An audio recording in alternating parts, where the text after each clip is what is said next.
কি গো কোটিপতির কন্যা, বিয়ের প্যান্ডেলে বরের অপেক্ষায় না থাইকা আমারে দেইখা এমন ভূত দেখার মতো চমকাইলা কেন?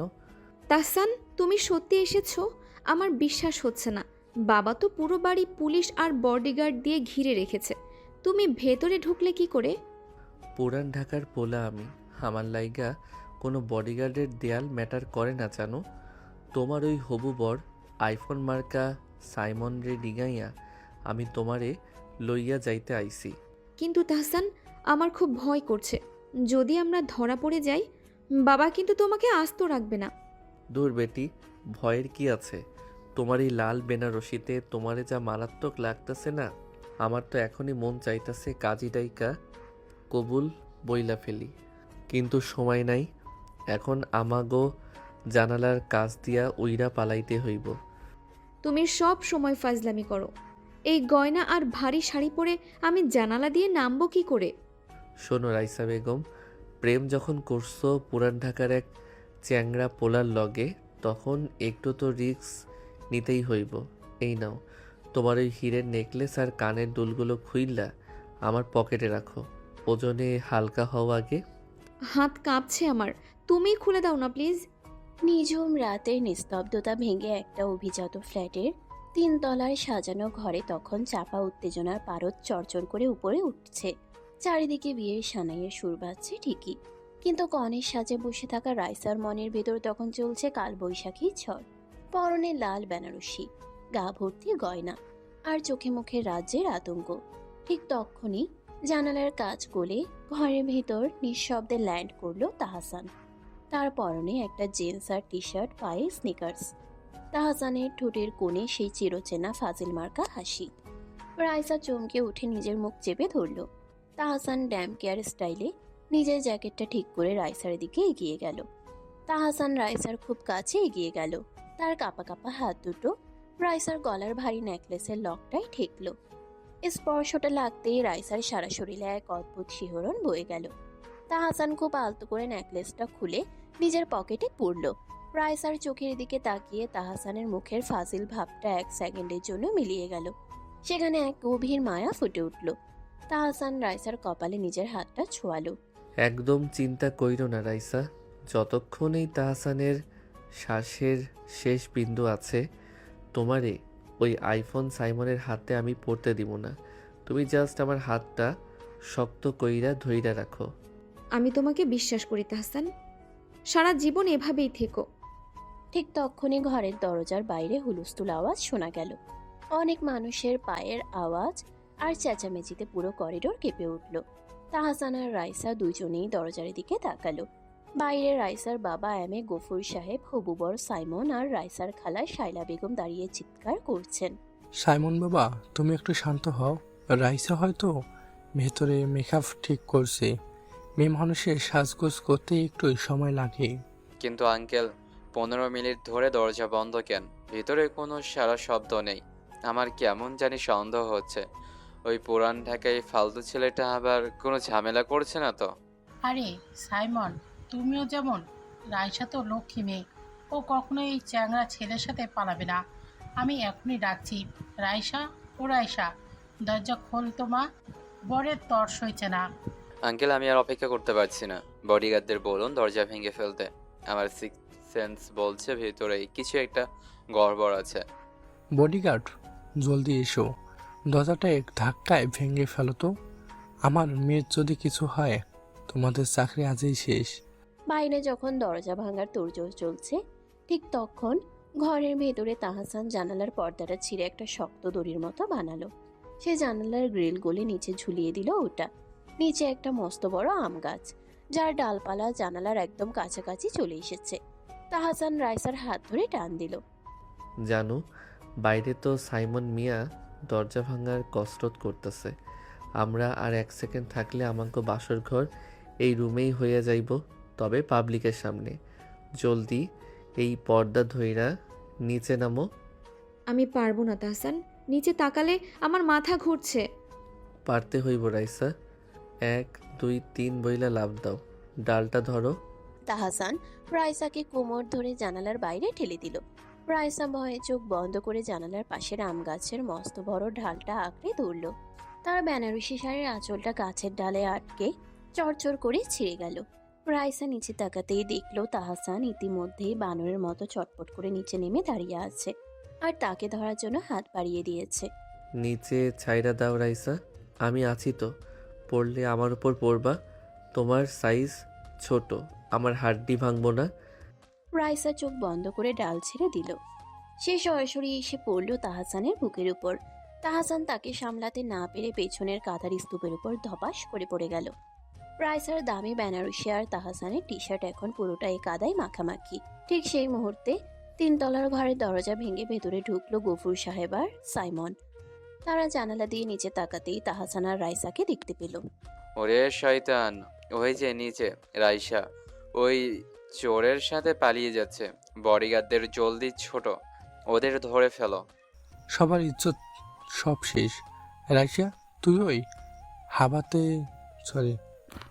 হাবাতের সাথে চলে গেলি? তোদের আমি পুলিশে দেব। ও মা, এ কি কাণ্ড! কোণে তো দেখি বেনারসি ছিঁড়ে কাদার মধ্যে গড়াগড়ি খাচ্ছে। সাইমন বাবা, তুমি নিচে যাও। তাহসান নিচ থেকে উপরের দিকে তাকিয়ে হাত নাড়ল। সে দাঁত কিলিয়ে একগাল হাসলো। সাইমন ভাই, বউ তো চললো পুরান ঢাকায় বিরিয়ানি খাইতে। আপনি প্যান্ডেলে গিয়া মিষ্টিগুলো একলা একলাই খাইয়া নিয়েন। টাটা। তাহসান রাইসার হাত ধরে টান দিয়ে দৌড় শুরু করলো। পেছনের গেট দিয়ে তখন 4-5 জন বিশালদেহী বডিগার্ড লাঠি আর টর্চ নিয়ে তাদের তাড়া করছে। বিয়েবাড়ির আলো ঝলমলে গেট পেরিয়ে তারা মেন রাস্তায় এসে পড়লো। পেছনের বডিগার্ডরা চিৎকার করতে করতে আসছে। ওই দাঁড়া, তোদের কাজ মেরেই ফেলবো। স্যারের মেয়েকে কোথায় নিয়ে যাচ্ছিস? জলদি গাড়ি বের কর, ওরা মেন রোডের দিকে গেছে। তাহসান আর রাইসা হাঁপাচ্ছে। রাইসা ভারী শাড়ি আর কাদা নিয়ে ঠিকমতো দৌড়াতে পারছে না। এমন সময় রাস্তার মোড়ে একটা পুরনো লাল রঙের মারুতি গাড়ি স্টার্ট বন্ধ অবস্থায় দাঁড়িয়েছিল। গাড়ির ড্রাইভার সিটে এক মোটা ভদ্রলোক বসে চশমা মুছছিলেন। তাহসান 1 সেকেন্ডও চিন্তা না করে গাড়ির পেছনের দরজাটা ঝটকা টানে খুলে রাইসাকে ভিতরে ধাক্কা দিয়ে ঢুকিয়ে দিল। তারপর সে নিজে ড্রাইভারের পাশের সিটে এসে বসে পড়ল। ওস্তাদ, গাড়ি স্টার্ট দেন জলদি, পেছনে জমদুদ আসতেছে। আরে আপনারা কারা? আমার গাড়িতে উঠলেন কেন?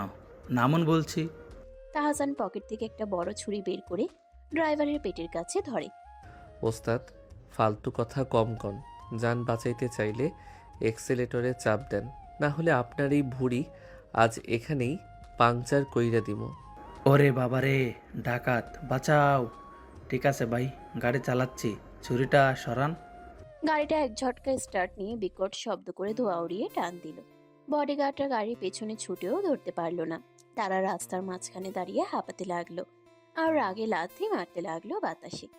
গাড়িটা দ্রুত গতিতে গুলশানের রাস্তা পেরিয়ে মগবাজারের দিকে চলে এলো।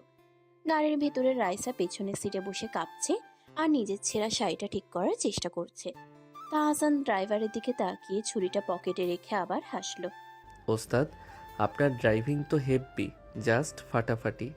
এই নেন 500 টাকা, আমাকেও ওই সামনের রেস্টুরেন্টটার সামনে নামাইয়া দেন। ভাই, টাকা লাগবে না, আপনারা নামলেই আমি বাসি। এমন জামাই বউয়ের ক্যাসেল আমি জীবনে দেখিনি।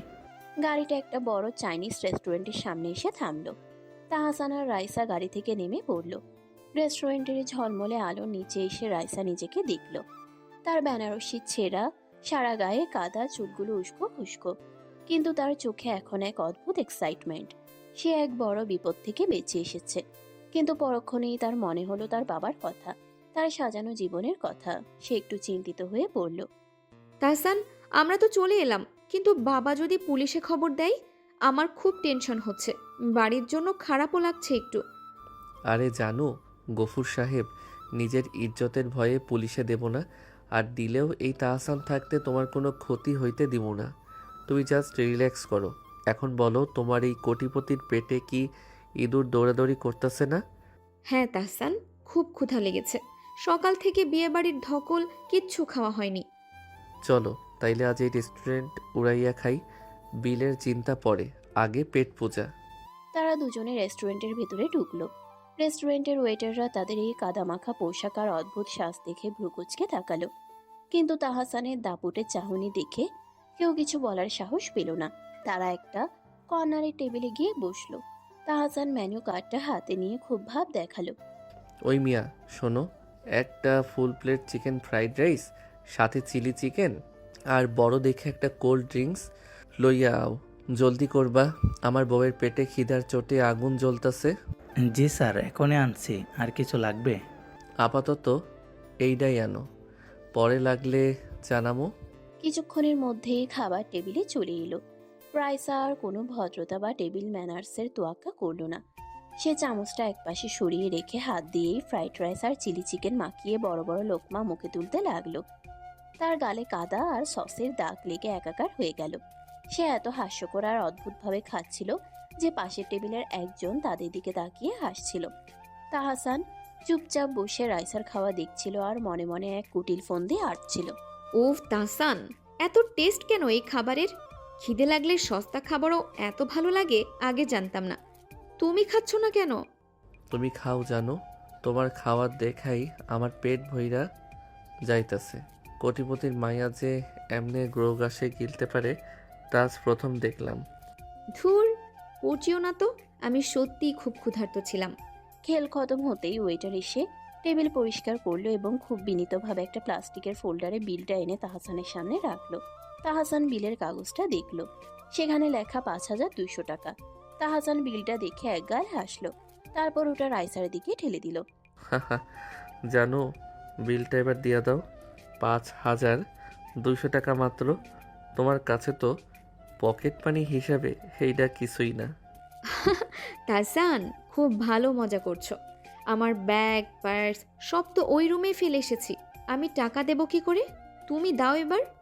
আমি মজা করতেছি না রাইসা, বিলটা তুমি দিবা। আমার পকেটে মাত্র 50 টাকা আছে, যা দিয়া ওই ড্রাইভারের বিদায় করার কথা ভাবছিলাম। ধুর, মজা করো না তো। মানুষ দেখছে তোমার পকেটে টাকা নেই মানে কি? তুমি আমাকে নিয়ে পালালে আর ওয়ালেট আনোনি? বিলটা দাও এখন। আমি একদমই মজা করতেছি না রাইসা। 5,000 টাকা বিল আসছে, বিল দিবা তুমি। না দিতে পারলে এই রেস্টুরেন্টের প্লেট বাটি তোমার দিয়াই মাজাইব ওরা। রাইসা হঠাৎ তাহসানের এই রূপ দেখে একদম হা হয়ে গেল। তাহসানের চোখে মুখে কোনো হাসির রেখা নেই, বরং এক অদ্ভুত কঠোরতা। রাইসা চারপাশে তাকালো। পাশের টেবিলের লোকজন তাদের দিকেই তাকিয়ে ফিসফিস করছে। রাইসার ফর্সা মুখটা লজ্জায় আর অপমানে লাল হয়ে গেল। সে তাহসানের দিকে ঝুঁকে ফিসফিস করে বলল, তাহসান, মানুষ দেখছে তো তুমি রেস্টুরেন্টে বসে এমন করছো কেন? তুমি আমার চেয়ে বয়সে ছোট হতে পারো, কিন্তু এতটাই ম্যাচিউরড আচরণ তো তুমি কখনো করনি। এটা কেমন অদ্ভুত ব্যবহার? করছি কখনো? করি নাই, এখন থেকে করবো। বয়সে ছোট ছেলের লগে প্রেম করবা, রাজপ্রাসাদ ছাইরা পালাইবা, আর রেস্টুরেন্টে আইসা 5,000 টাকার বিল দিতে পারবা না। বিল না দিলে পালাইছিস কেন শুনি? রাইসা তখন বুঝতে পারছিল না সে কি করবে। তার চোখ দিয়ে প্রায় জল চলে আসার উপক্রম। সে জীবনে কখনো এমন পরিস্থিতির মুখোমুখি হয়নি। ওয়েটারটা বিলের ফোল্ডার হাতে নিয়ে তাদের সামনে পাথরের মূর্তির মতো দাঁড়িয়ে আছে। রাইসা নিরুপায় হয়ে তার ডান হাতের অনামিকা থেকে হীরের দামি আংটিটা এক ঝটকায় খুলে ফেলল। সে আংটিটা ওয়েটারের হাতে গুজে দিল। এই আংটিটা রাখুন, এটার দাম এই বিলের চেয়ে অনেক বেশি। বাকি টাকা আর ফেরত দিতে হবে না। ওয়েটার হীরের আংটিটা দেখে চমকে উঠল এবং আর কোনো কথা না বলে দ্রুত সেখান থেকে চলে গেল। রাইসা চেয়ার ছেড়ে এক ঝটকায় দাঁড়িয়ে পড়ল এবং রেস্টুরেন্ট থেকে হনহন করে বেরিয়ে গেল। তাহসান তার পেছনে পেছনে শীষ দিতে দিতে বের হলো। তখন মাঝরাত। মগবাজারের নির্জন রাস্তায় ল্যাম্পপোস্টের হলুদ আলো জ্বলছে। রাইসা দ্রুত পায়ে হাঁটছে আর তাহসান তার পাশে পাশে শান্তভাবে হেঁটে যাচ্ছে। এসব কি ছিল তাহসান? তুমি আমার সাথে এমন ব্যবহার কেন করলে? আমার তো জাস্ট হার্ট অ্যাটাক হতে যাচ্ছিল লজ্জায়। কিছু না জানো, জাস্ট একটু মজা করতেছিলাম। দেখতেছিলাম কোটিপতির মেয়ের ইগো কত বড়। আমার হার্ট অ্যাটাক হয়ে মারা গেলে তোমার ওই মজা কোথায় যেত শুনি? বেঁচে যেতাম রে বাবা, এক কোটিপতির খ্যাচখ্যাচারি থেকে আজীবনের জন্য মুক্তি পাইতাম। মানে তুমি আমাকে মরতে দেখতে চাও? আরে ধুর মিয়া, মজা করছি। তুমি তো দেখি সিরিয়াস হয়ে গেলা। ঠিক তখনই অন্ধকার রাস্তা দিয়ে এক মস্ত বড় ট্রাক তীব্র গতিতে হেডলাইট জ্বালিয়ে হর্ন বাজাতে বাজাতে আসছিল। রাইসার আগের মাথায় রাস্তার মাঝখানের দিকে চলে গিয়েছিল। সে ট্রাকটা খেয়াল করেনি। ট্রাকের তীব্র আলো রাইসার মুখের উপর পড়ল। ট্রাকের ড্রাইভার অনবরত হর্ন দিচ্ছে। রাইসা ভয়ে জমে গেল, তার নড়ার শক্তি হারিয়ে গেল। তাহসান 1 সেকেন্ডের ভগ্নাংশে রাইসার হাত ধরে এক তীব্র টানে নিজের দিকে টেনে আনলো। রাইসা ছিটকে এসে তাহসানের বুকের উপর আছড়ে পড়ল। ট্রাকটি তাদের গা ঘেঁষে শো করে বাতাস উড়িয়ে চলে গেল। তাহসানের 2 হাত তখন রাইসার কোমর শক্ত করে জড়িয়ে ধরেছে, আর রাইসার 2 হাত তাহসানের শার্টের কলারটা খামছে ধরে আছে। তাদের দুজনের হার্টবিট তখন অত্যন্ত দ্রুত চলছে। কুয়াশা আর রাতের নিস্তব্ধতার মাঝে দুজন দুজনের নিঃশ্বাসের উত্তাপ অনুভব করছিল। তাদের দুজনের হার্টবিট তখন অত্যন্ত দ্রুত চলছে। কুয়াশা আর রাতের নিস্তব্ধতার মাঝে দুজন দুজনের নিঃশ্বাসের উত্তাপ অনুভব করছিল। রাইসা তাহসানের চোখের দিকে তাকালো। সেখানে ফাজলামের বদলে এক চরম আকুলতা আর ভীতি দেখতে পেল। তাহসান তাকে হারানোর ভয়ে কাঁপছিল। পরিস্থিতিটা অত্যন্ত রোমান্টিক এবং থমথমে হয়ে উঠল। ঠিক তখনই রাস্তার ওপার দিয়ে যাওয়া এক রিকশার যাত্রী চড়ে রেখে উঠল। আরে ওই ভাই, রাস্তার মাঝখানে এই মাঝরাতে কি সিনেমা চলতেছে? বাড়ি গিয়ে প্রেম করেন, মেন রোডে মরবেন নাকি? যাত্রীর এই কথাই দুজনের ঘোর ভেঙে গেল। রাইসা তাড়াতাড়ি তাহসানের বুক থেকে সরে দাঁড়ালো। তার গাল দুটো লজ্জায় একদম লাল হয়ে গেছে। সে নিচের দিকে তাকিয়ে নিজের শাড়ির কুচি ঠিক করতে লাগলো। তাহসান একটু কেশে নিজের গলাটা পরিষ্কার করলো। আমরা এখন কোথায় যাব তাহসান? রাত তো অনেক হলো। আমার খুব অস্বস্তি হচ্ছে এই কাদামাখা শাড়িতে। এসো আমার সাথে। আমার এক দোস্তের বাসা আছে কাছেই, পুরান ঢাকার দিকেই। ওখানে আজ রাতটা কাটাবো। তাহসান রাইসাকে নিয়ে একটা চিপা গলির ভেতর ঢুকলো। গলিটাও অন্ধকার আর স্যাঁতস্যাঁতে। কিছু দূর যাওয়ার পর তারা একটা পুরনো আধা ভাঙ্গা দোতলা বাড়ির সামনে এসে দাঁড়ালো। বাড়ির দেয়ালের প্লাস্টার খসে পড়েছে, শ্যাওলা জমে আছে চারিদিকে।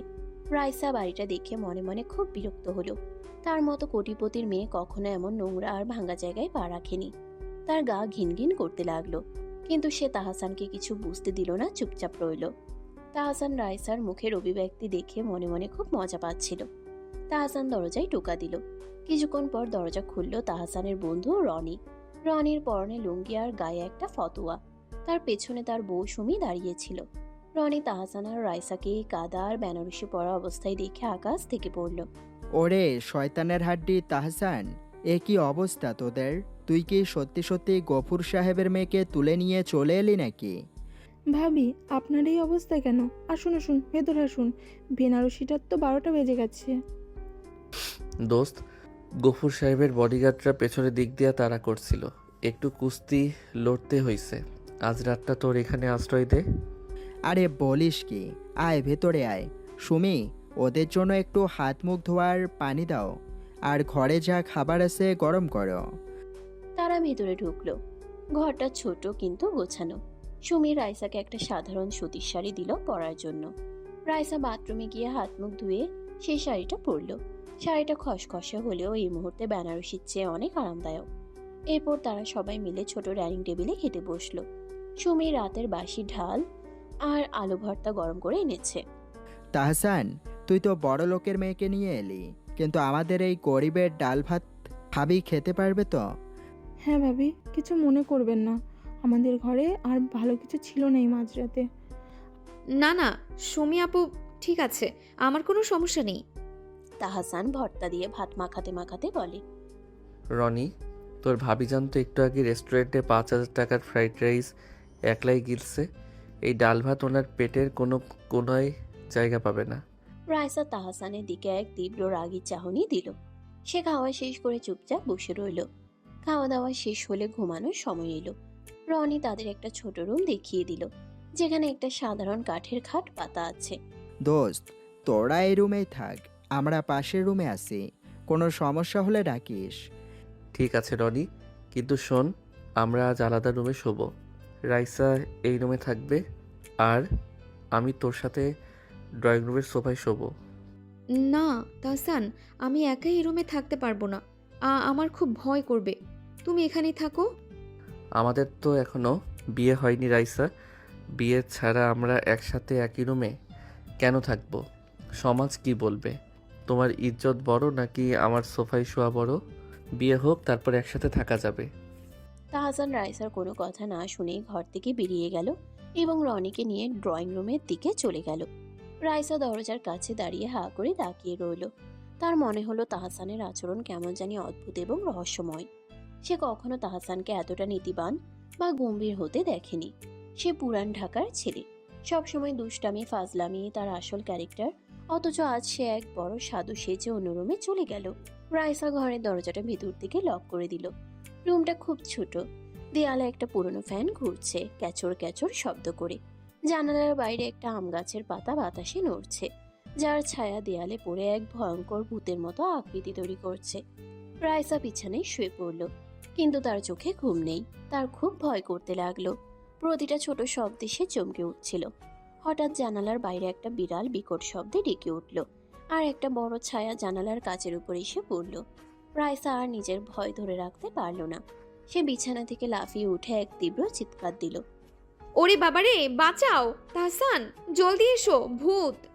রাইসা ভাবলো তার এই চিৎকার শুনে তাহসান দরজা ভেঙে ভেতরে ছুটে আসবে, তাকে জড়িয়ে ধরে সান্ত্বনা দিবে।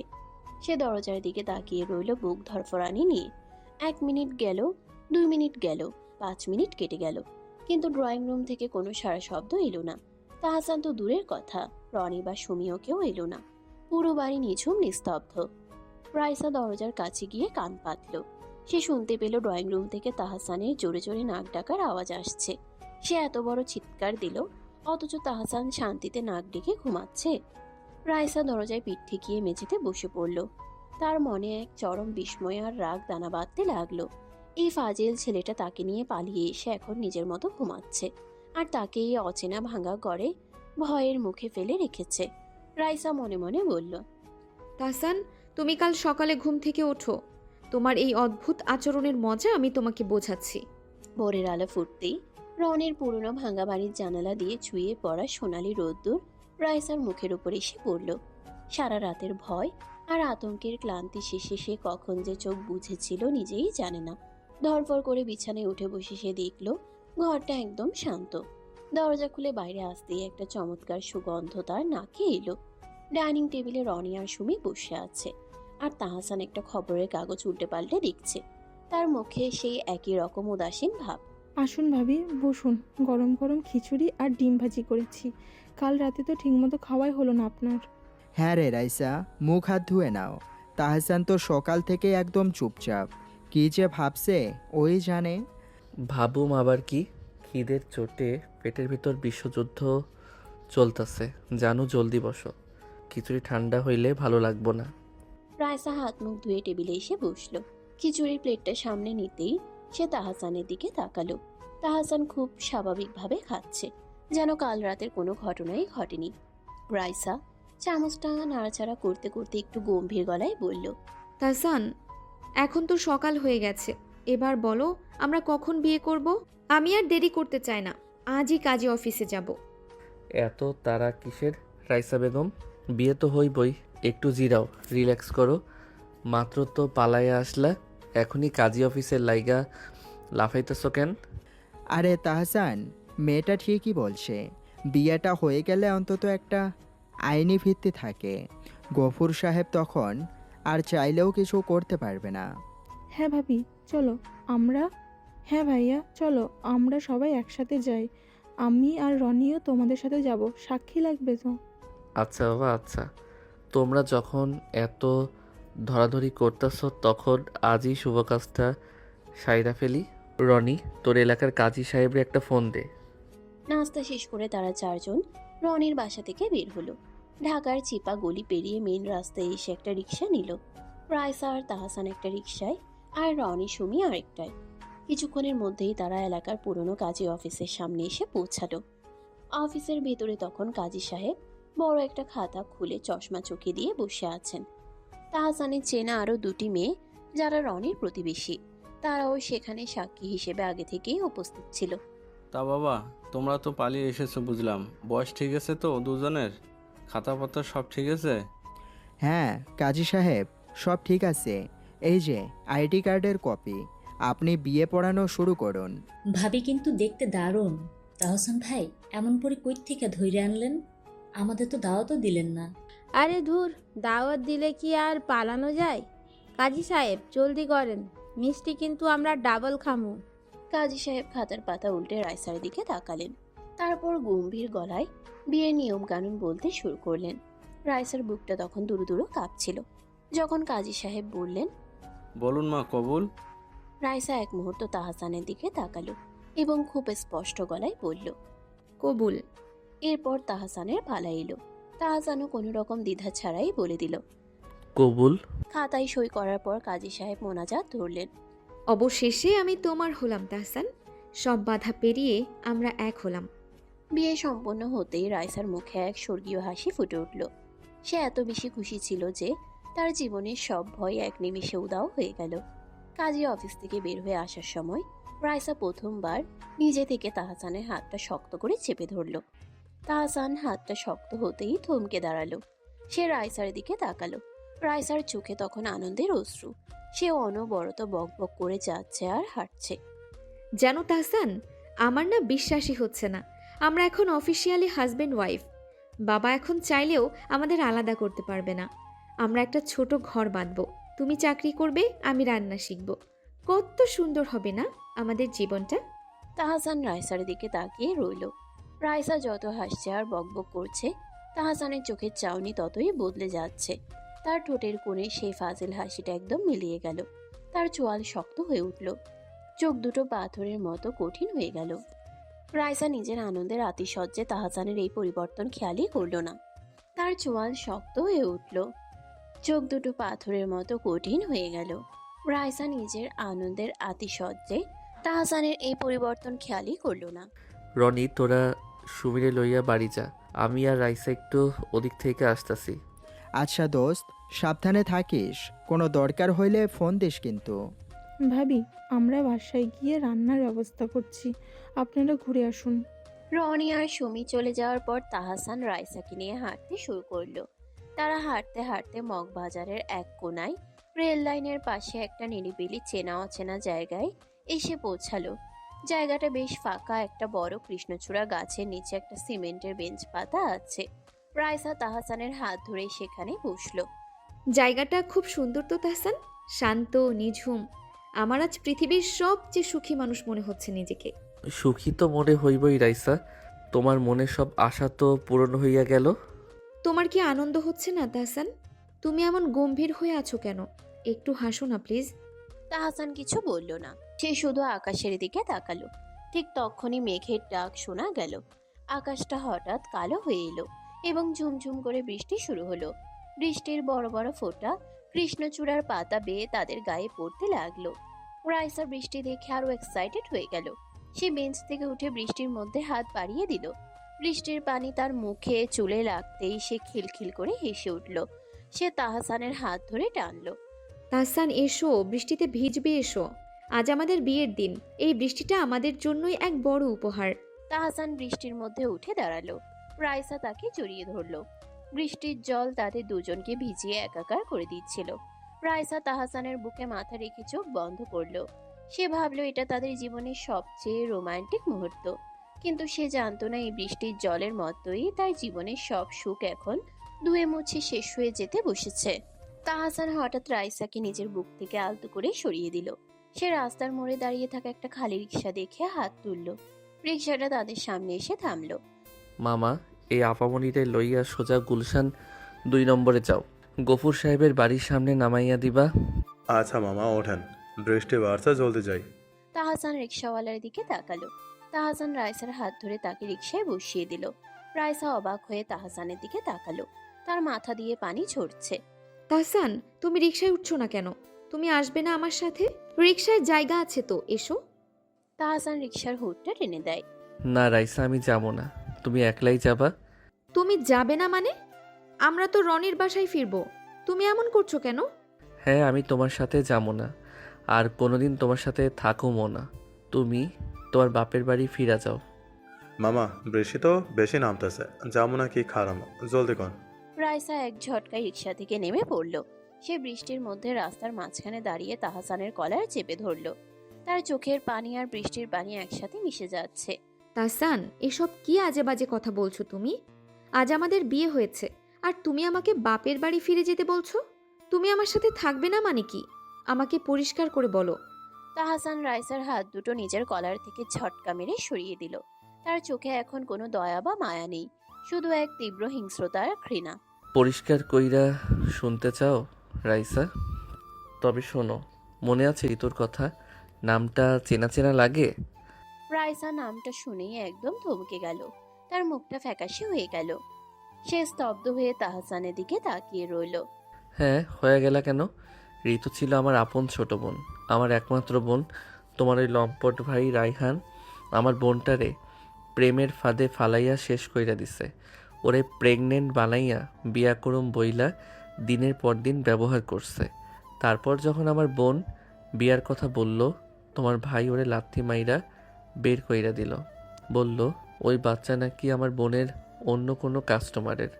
আমার বোনটা এই অপমান সহ্য করতে না পাইরা ফ্যানের লগে ঝুইলা আত্মহত্যা করছে। রাইসা কেঁদে ফেলে, দুই হাত দিয়ে কান চেপে ধরে। অবস্থা বেগতিক দেখে রিক্সাওয়ালা চলে যায়। না তাহসান, আমি এসব কিছু জানতাম না। আমি সত্যি জানতাম না। আমি শুধু জানতাম ভাইয়ের একটা গার্লফ্রেন্ড ছিল, যার সাথে ব্রেকআপ হয়ে গেছে। ভাইয়া বলেছিল মেয়েটার ক্যারেক্টার ভালো ছিল না। ক্যারেক্টার ভালো ছিল না কারণ আমরা গরিব ছিলাম। তোমার ওই জালিম বাপ গফুর সাহেবও এই পাপের মধ্যে সামিল ছিল। সে সব জানতো। সে আমার বোন রে টাকা দিয়া মুখ বন্ধ করতে চাইছিল, হুমকি দিছিল পুলিশ দিয়া গুম করার। তোমরা বড় লোক, তোমাদের ইজ্জত বড়, আর আমার বোনের জীবনটা কুত্তার চেয়েও সস্তা ছিল। তোমার বাপ ভাই মিলে আমার পরিবারটারে শ্মশান বানাইয়া দিছে। তাহসান প্লিজ এমন বলো না। ভাইয়ার পাপের শাস্তি তুমি আমাকে কেন দিচ্ছ? আমি তো তোমাকে মন থেকে ভালোবেসেছি। রাইসা মেঝেতে হাঁটু গেড়ে বসে পড়ে অঝরে কাঁদতে থাকে। তাহসান নিচুর দিকে তাকিয়ে পাথরের মতো গলায় বলে, ভালোবাসা? ধর মিয়া, তোমার লগে দেখা হওয়া, কথা বলা, প্রেম করা সব ছিল আমার সাজানো নাটক। আমি শুধু প্রতিশোধ নিতে তোমারে আমার প্রেমের জালে ফাঁসাইছি।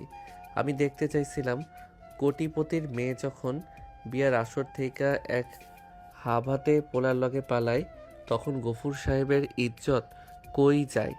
এখন তুমি যখন কলঙ্কিত হইয়া তোমার বাপের বাড়ি ফিরবা, তখন তোমার বাপ আর ভাই বুঝবো ইজ্জত যাওয়ার জ্বালা কেমন। তাহসান, তুমি অভিনয় করছিলে। এতদিনের সব হাসি, সব কথা, সব রোমান্স, একটুও কি ভালোবাসা ছিল না এর মধ্যে? একটা বিন্দুও না। রাইসা তাহসানের পা জড়িয়ে ধরে। তাহসান নিজের পা এক টানে সরিয়ে নিয়ে বলে, না, এক ফোঁটাও ভালোবাসা ছিল না, সব ছিল অভিনয়। আমার মিশন সাকসেসফুল। তোমার কপালে এখন এই চোরের বউয়ের সিল পইরা গেছে। যাও এখন বাপের বাড়ি গিয়া কান্দো। তাহসান আর এক মুহূর্ত সেখানে দাঁড়ালো না। সে ছাতা ছাড়াই বৃষ্টির মধ্যে হনহন করে হেঁটে চলে গেল। রাইসা মগ বাজারের ওই নির্জন রাস্তায় বৃষ্টির পানির মধ্যে একলা বসে কাঁদতে লাগলো। তার মনে হলো তার চারপাশের পুরো পৃথিবীটা এক সেকেন্ডে তছনছ হয়ে গেছে। সে বৃষ্টির দিকে তাকিয়ে নিজের অতীত দিনগুলোর কথা কল্পনা করতে লাগলো, যেখানে সবকিছু কত সুন্দর ছিল। 6 মাস আগে রাইসা আর তাহসানের প্রথম দেখা হয়েছিল ঢাকার এক নামী শপিং মলে। রাইসা তখন বান্ধবীদের সাথে শপিং করছিল। তাহসান তখন তার বন্ধুদের সাথে মলে এসে ফালতু ঘুরে বেড়াচ্ছিল আর মেয়েদের দিকে তাকিয়ে কমেন্ট করছিল। রাইসা একটা দামি পার্স পছন্দ করে কাউন্টারে বিল দিতে যাবে, ঠিক তখন তাহসান পেছন থেকে এসে রাইসার হাত থেকে পার্সটা টেনে নিয়েছিল। ওরে ওস্তাদ, এই ব্যাগটা তো আমার আম্মার লাইগা একদম পারফেক্ট। আপা আপনি অন্য একটা দেখেন, এইটা আমি লমু। Excuse me, what is this? আপনি আমার হাত থেকে ব্যাগ টেনে নিলেন কোন সাহসে? চিনেন আমাকে? চিনার কি আছে? আপনি একজন মানুষ, আমিও একজন মানুষ। তবে পার্থক্য হইল আপনার পকেটে টাকা আছে আর আমার পকেটে হাওয়া আছে। সেলসম্যান ভাই, এই ব্যাগটা প্যাক করে বিলে এই আপা দিব। রাইসা, দেখছিস কি ফাজিল ছেলে।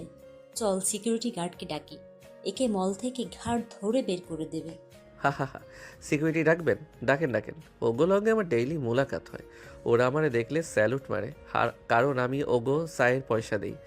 রাইসা সেবার রেগে মেগে শপিং মল থেকে বেরিয়ে গিয়েছিল, কিন্তু তাহসান সেখানেই দমে যায়নি। সে রাইসার পিছু নেওয়া শুরু করলো। রাইসা যখন শপিং মল থেকে বের হয়ে তার গাড়ি দিকে যাচ্ছিল, তাহসান তার পেছনে পেছনে শীষ দিতে দিতে আসছিল। রাইসা গাড়িতে উঠে বসার পরও তাহসান জানালার কাজ নক করছিল। আপনার সমস্যা কি বলুন তো? কেন আমার পিছু নিচ্ছেন? পুলিশে দেব আপনাকে? পুলিশে দিবেন? দেন না জানু, পুলিশের হাজতে ফ্রিতে ডাল ভাত খাওয়া যায়। এই বাজারে ওটাও তো লাভ। আমি জাস্ট আপনার এই সুন্দর ফেসটা আরেকবার দেখতে আসছিলাম। রাইসা নিজের মনেই হেসে ফেলেছিল ছেলেটার ফাজলামি দেখে। এর কিছুদিন পর রাইসা যখন তার বাড়ির কাছের রাস্তায় হাঁটছিল, তখন হঠাৎ রাইসার বাবা গফুর সাহেব তার গাড়ি নিয়ে ওই রাস্তা দিয়েই যাচ্ছিলেন। গফুর সাহেব গাড়ি থেকে রাইসাকে এক ছেলের সাথে কথা বলতে দেখে রেগে গাড়ি থামালেন। তাহসান দূর থেকে গফুর সাহেবের রাগী মুখ দেখেই এক দৌড়ে গলির ভেতর পালিয়ে গেল। রাইসা তাহসানের দৌড় দেখে হাসতে হাসতে বলে, ওরে বাপরে, বাবার নাম শুনে হিরো তো দেখি অলিম্পিকের দৌড়বিদ হয়ে গেল। রাইসা, এটা কে ছিল? কার সাথে কথা বলছিলে তুমি রাস্তা দাঁড়িয়ে? কেউ না বাবা, জাস্ট একজন রাস্তা জিজ্ঞেস করছিল। চলো বাড়ি যাই। এরপর আরেক দিনের ঘটনা। রাইসা একদিন বিকেলে পার্কের কোনায় একলা বসেছিল। তখন ৩-৪ জন বখাটে ছেলে এসে রাইসাকে ঘিরে ধরলো আর বাজে কথা বলতে শুরু করলো। রাইসা খুব ভয় পেয়ে গিয়েছিল। কি গো সুন্দরী, একলা বসে আছো কেন? চলো আমাদের সাথে ঘুরে আসি, গাড়ি রেডি আছে। আরে ভাই, বড় লোকের বেটি তো, ভাব বেশি। হাতটা ধরো তো দেখি কেমন গরম। ঠিক তখনই ঝোপের আড়াল থেকে তাহসান একটা ভাঙা লাঠি হাতে নিয়ে লাফিয়ে পড়ল। তার মুখে সেই একই রকম ফাজিলার কমিক চাহনি। ওই হালার পুতেরা, তোরা কি জানোস না এই পার্কের ডনকে? আমার এলাকায় আইসা আমার হবু জানুর লগে ফাজলামি। উনি জনি মন্টু লইয়া আইতো আমাগো কালা কুত্তা ডারে। আজ এদের হাড্ডি দিয়া কুত্তার বিরিয়ানি বানামো। বখাটেরা তাহসানের নাম শুনেই লাঠি সোটা ফেলে এক দৌড়ে পার্ক থেকে পালিয়ে গেল। আসলে তাহসানের কোনো কালা কুত্তা ছিল না, ওরা ছিল জাস্ট একটা ফাঁকা আওয়াজ। রাইসা ভয় কাটিয়ে উঠে তাহসানের দিকে তাকালো। থ্যাংক ইউ তাহসান, আজ তুমি না আসলে কি যে হতো। তুমি সত্যিই খুব সাহসী। তাহসান লাঠিটা ফেলে রাইসার খুব কাছে এসে চোখ টিপে, সাহসী তো হোমই জানু। তোমার মতো সুন্দরী লাইগা তো আমি বাঘের মুখেও হাত দিতে পারি। তা এই উপকারের বদলে এই গরিব জামাইরে একটা কিস দেওয়া যায় না? রাইসা লজ্জা পেয়ে তাহসানের বুকে হালকা থাপ্পড় মেরে বলে, ধুর ফাজিল, সব সময় ফ্ল্যাটিং করো। চলো তোমাকে আজ আমি রেস্টুরেন্টে খাওয়াবো। তাহসান সেদিন একটা মাঝারি মানের রেস্টুরেন্টে গিয়েছিল। সেখানে বসে তারা অনেক কথা বলেছিল। রাইসা তাহসানের জীবনের অনেক মজার মজার গল্প শুনছিল আর হাসছিল, কিন্তু তখনও তাদের মধ্যে কোনো গভীর প্রেমের সম্পর্ক তৈরি হয়নি। জাস্ট একটা মিষ্টি বন্ধুত্বের শুরু ছিল। তাহসান, তোমার এই ফাজলামির আড়ালে কিন্তু একটা খুব ভালো মন আছে, আমি বুঝতে পারি। মন তো আমি অনেক আগেই ঋতুর চিতার আগুনে পুড়াইয়া ছাই কইরা দিছি রাইসা। এখন শুধু প্রতিশোধের খেলা বাকি। স্মৃতির পাতা থেকে বাস্তবে ফিরতেই রাইসা দেখলো বৃষ্টি থেমে গেছে। মগবাজারের রাস্তাটা এখন কাদার সমুদ্রে পরিণত হয়েছে। রাইসা কাদামাখা সুতির শাড়িটা পরে একলা দাঁড়িয়ে আছে। তার চোখের সব জল শুকিয়ে গেছে। এখন সেখানে শুধু এক তীব্র শূন্যতা আর প্রতারণার ক্ষত। সে বুঝতে পারল তাহসান তাকে কোনোদিন ভালোই বাসেনি। সে যা কিছু করেছে সব ছিল তার বোনের আত্মহত্যার প্রতিশোধ। রাইসা আস্তে আস্তে হাঁটতে শুরু করলো তার সেই কোটিপতি বাবার রাজপ্রাসাদের দিকে, যেখানে তার জন্য অপেক্ষা করছে এক নতুন অশান্তি আর অপমানের ঝড়। আর তাহসান, সে হয়তো কোনো এক চেপা গলির মোড়ে দাঁড়িয়ে বিজয়ের হাসি হাসছে, কিন্তু তার নিজের মনের ভেতরের ক্ষতটাও কি আদৌ উপশম হয়েছে? নিয়তির এই নিষ্ঠুর খেলায় দুই জ্যান্ত মানুষের হৃদয় আজ চিরকালের জন্য ভেঙে চুরমার হয়ে গেল। মগবাজারের সেই নির্জন কাদা অন্ধকার রাস্তার মোড়ে রাইসা যখন প্রায় পাথরের মূর্তির মতো দাঁড়িয়ে কাঁপছিল, ঠিক তখনই একটা খালি রিক্সা টুংটাং বেল বাজাতে বাজাতে তার সামনে এসে থামলো। রিক্সাওয়ালার পরনে একটা ছেঁড়া লুঙ্গি, মাথায় প্লাস্টিকের বস্তা জড়ানো। সে রাইসার এই বিধ্বস্ত অবস্থা দেখে অবাক হয়ে তাকালো। কি গো আফামনি, এই সময় বৃষ্টির মধ্যে একলা খাড়ায় কাঁদতেছেন কেন? কই যাবেন? গুলশান ২ নম্বর রোড যাবেন? হ, জামু। এই রাইতে অত দূরে যাইতাম না, কিন্তু আপনার চেহারা দেখা মায়া লাগতেছে। ওঠেন। রাইসা কোনো রকমে রিক্সায় গিয়ে বসলো। রিক্সা চলতে শুরু করলো। রাইসার মাথায় তখন ঝড়ের গতিতে ঘুরছে তাহসানের শেষ কথাগুলো। সব ছিল আমার সাজানো নাটক। প্রায় ঘন্টা খানেক পর রিক্সাটা এসে থামলো গুলশানের সেই বিশাল আলিশান রাজপ্রাসাদের মতো বাড়ির গেটের সামনে। গেটে ৪-৫ জন সিকিউরিটি গার্ড আর বডিগার্ড লাঠি হাতে পাহারা দিচ্ছিল। রাইসাকে রিক্সা থেকে নামতে দেখেই তারা চিৎকার করে উঠল, আরে এই তো রাইসা ম্যাম, ফিরে এসেছেন ম্যাম।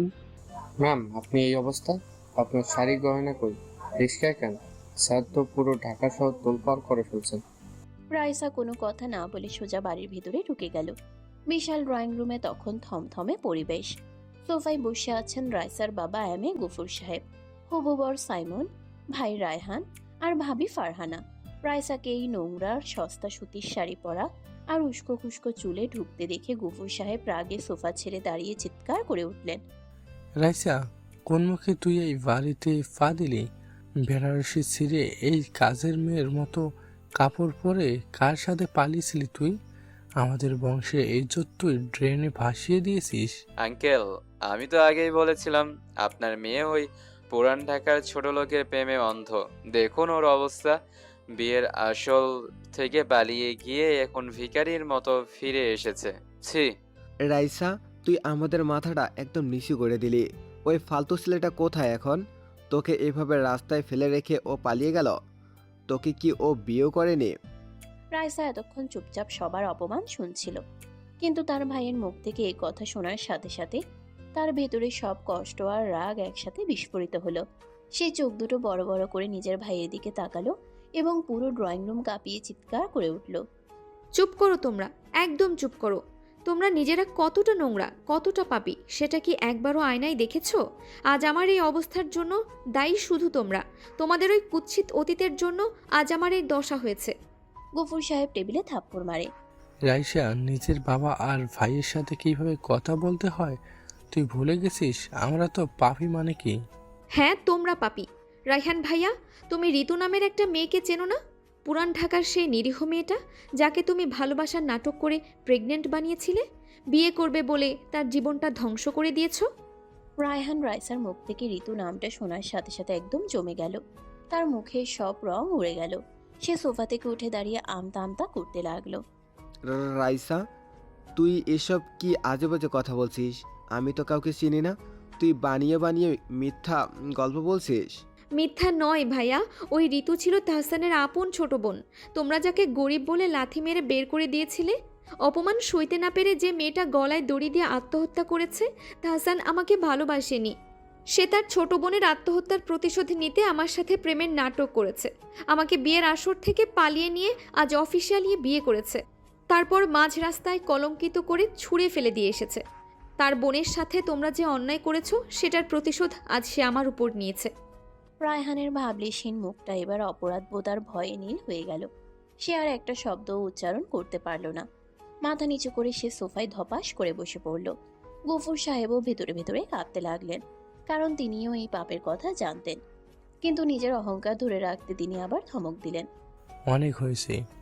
রায়হান কি করেছে না করেছে তা দেখার দরকার নেই। তুই এখন এক চোরের বউ হয়ে বাড়ি ফিরেছিস। ফারহানা, কোথায় গেলে? এই মেয়েটাকে ওর ঘরে নিয়ে যাও, আর কালকের মধ্যেই সাইমনের সাথেই ওর বিয়ে হবে। মাফ করবেন আঙ্কেল, এই কাদা মাখা অন্য ছেলের সাথে রাত কাটানো মেয়েকে আমি আর বিয়ে করতে পারবো না। আমার স্ট্যাটাস আছে, আমি চললাম। সাইমন রাগ করে বাড়ি থেকে বেরিয়ে গেল। রাইসার ভাবি ফারহানা এতক্ষণ এক কোনায় দাঁড়িয়ে শুনছিলেন সব। তিনি এগিয়ে এসে রাইসার হাত ধরলেন। তার চোখে মায়া ছিল। চলো রাইসা, আমার সাথে রুমে চলো। নিজেকে শান্ত করো, এখানে দাঁড়িয়ে আর কথা বাড়িয়ে লাভ নেই। চলো মা।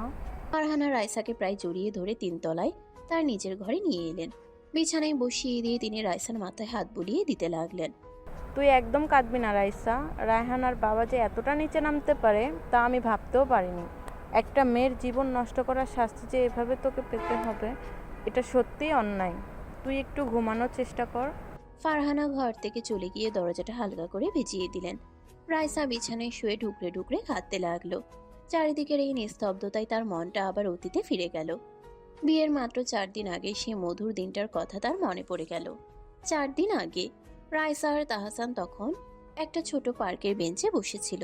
রাইসা খুব এক্সাইটেড হয়ে তাহসানের হাত ধরে তার বাবার দেওয়া বিয়ের প্রপোজালের কথা বলছিল। জানো তাহসান, বাবা আমার জন্য সাইমন নামের এক বড়লোক ছেলেকে ঠিক করেছে। আগামী সপ্তাহে বিয়ে। তুমি প্লিজ কিছু একটা করো। আমরা কি পালিয়ে বিয়ে করব? তাহসান হাতে থাকা চিপসের প্যাকেট থেকে একটা চিপস মুখে দিয়ে বলে, দূর মিয়া, পালিয়ে বিয়ে করুম মানে? আমারে কি তোমার বাংলা সিনেমার হিরো মনে হয়? এই রোদে রোদে দৌড়াইতে আমি পারুম না। তার চেয়ে তুমি এই সাইমন রে বিয়া কইরা নাও। ও বড় লোক, ওরে বিয়া করলে তুমি প্রতিদিন এসি রুমে বৈশা বিরিয়ানি খাইতে পারবা। তাহসান, তুমি এই পরিস্থিতিতেও ফাজলামি করছো? তুমি আমাকে ভালোবাসো না? সাইমন আমাকে ছুঁড়ে দিলে আমি মরে যাব। রাইসা ভয়ে আর রাগে চোখ বড় বড় করে। তাহসান হুট করে রাইসার নাকের ডগায় একটা চিমটি কেটে হেসে ওঠে। আরে জানু, মইরো না, তুমি মরলে আমারে আবার পুলিশ ধরবো। আচ্ছা বাবা রাজি, আমরা পালাইয়া বিয়াই করুম। পুরান ঢাকার কাজী অফিসে গিয়ে এমন কবুল কমু যে তোমার বাপের বিল্ডিংয়ের সব কাজ ভাইঙ্গা পড়ব। তুমি জাস্ট শাড়িটা রেডি রাখো। রাইসা সেদিনের সেই মজার কথা মনে করে অন্ধকারের মধ্যেই হাসার চেষ্টা করে, কিন্তু তার চোখের কোণ দিয়ে নোনতা জল গড়িয়ে পড়ল। সে বুঝতে পারল সে হাসির আড়ালে কত বড় বিষ লুকিয়েছিল। কাঁদতে কাঁদতেই একসময় রাইসার চোখ দুটো ক্লান্তিতে বুঝে এলো এবং সে ঘুমিয়ে পড়ল। এদিকে পুরাতন ঢাকার এক ভাঙা গলির টিনের চালের ঘরে তাহসান ফিরে এসেছে। ঘরের টেবিল ল্যাম্পের আবছা আলোয় তার মা জাইদা বেগম জায়নামাজে বসে তাসবিহ জপছিলেন। তাহসান ঘরে ঢুকে এক মস্ত বড় অট্টহাসি দিল। হা হা মা, দেখছো তোমার পোলার কামাল। আজ গফুর সাহেবের অহংকার আমি মাটির লগে মিশাইয়া দিয়া আইছি। অগ মেয়ে এখন রাস্তায় রাস্তায় কান্তাছে। আমার ঋতুর আত্মারাত শান্তি হইব মা। জায়দা বেগম তসবিটা রেখে তাহসানের দিকে তাকালেন। তার চোখে কোনো আনন্দের রেখা ছিল না, বরং এক গভীর দুঃখ ফুটে উঠল। তিনি উঠে এসে তাহসানের মুখোমুখি দাঁড়ালেন। তুই এইটা কি করলি তাহসান? তুই প্রতিশোধের নামে একটা নিষ্পাপ মেয়ের জীবনটা নষ্ট কইরা দিলি। গফুর সাহেব আর রায়ান পাপী হইতে পারে, কিন্তু ওই রায়সা মেয়েটার তো কোনো দোষ ছিল না। ও তো তোরে সত্যি মন থেকে ভালোবেসেছিল। তাহসান ঠোঁটের কোণে জোর করে দুষ্টু হাসি ধরে রেখে, আরে মা, তুমি বোঝো না, বড়লোকের বেটিদের কোনো মন থাকে না। ওগো ইজ্জতে আঘাত না করলে অগ শিক্ষা হইব না। জাহিদা বেগম তাহসানের গালে একটা হালকা চড় মেরে বলে, চুপ কর ফাজিল ছেলে। তুই ঋতুর ভাই হইয়া আর একটা বোনের জীবন ধ্বংস করলি। রায়সা যদি এখন আত্মহত্যা করে, তবে রায়ানের আর তোর মধ্যে কি তফাৎ রইল? তুই আজ এক মস্ত বড় অন্যায় করেছিস তাহসান। তোর এই ফাজলামির আড়ালে যে একটা পিশাচ লুকায়া ছিল তা আমি জানতাম না। মা নিজের বিছানায় গিয়ে মুখ ফিরিয়ে শুয়ে পড়লেন। তাহসান ঘরের এক কোণায় স্তব্ধ হয়ে দাঁড়িয়ে রইল। মায়ের শেষ কথাগুলো, রায়সা যদি এখন আত্মহত্যা করে? তার কানের ভেতর তীরের মতো বিঁধতে লাগলো। সে মনে মনে ভাবতে লাগলো, আসলেই কি সে ঠিক করেছে? রাইসার সে বৃষ্টির মধ্যে নিষ্পাপ হাসি, তার হাতটা প্রথমবার শক্ত করে ধরা, সব কি সত্যি মিথ্যা ছিল? তাহসানের বুকের ভেতরে এক অজানা যন্ত্রণা দানা বাঁধতে শুরু করলো।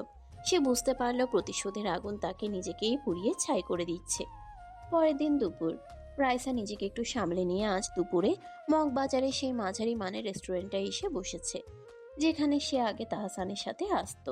তার পরনে একটা সাধারণ 3 পিস, চোখে ডার্ক সার্কেল।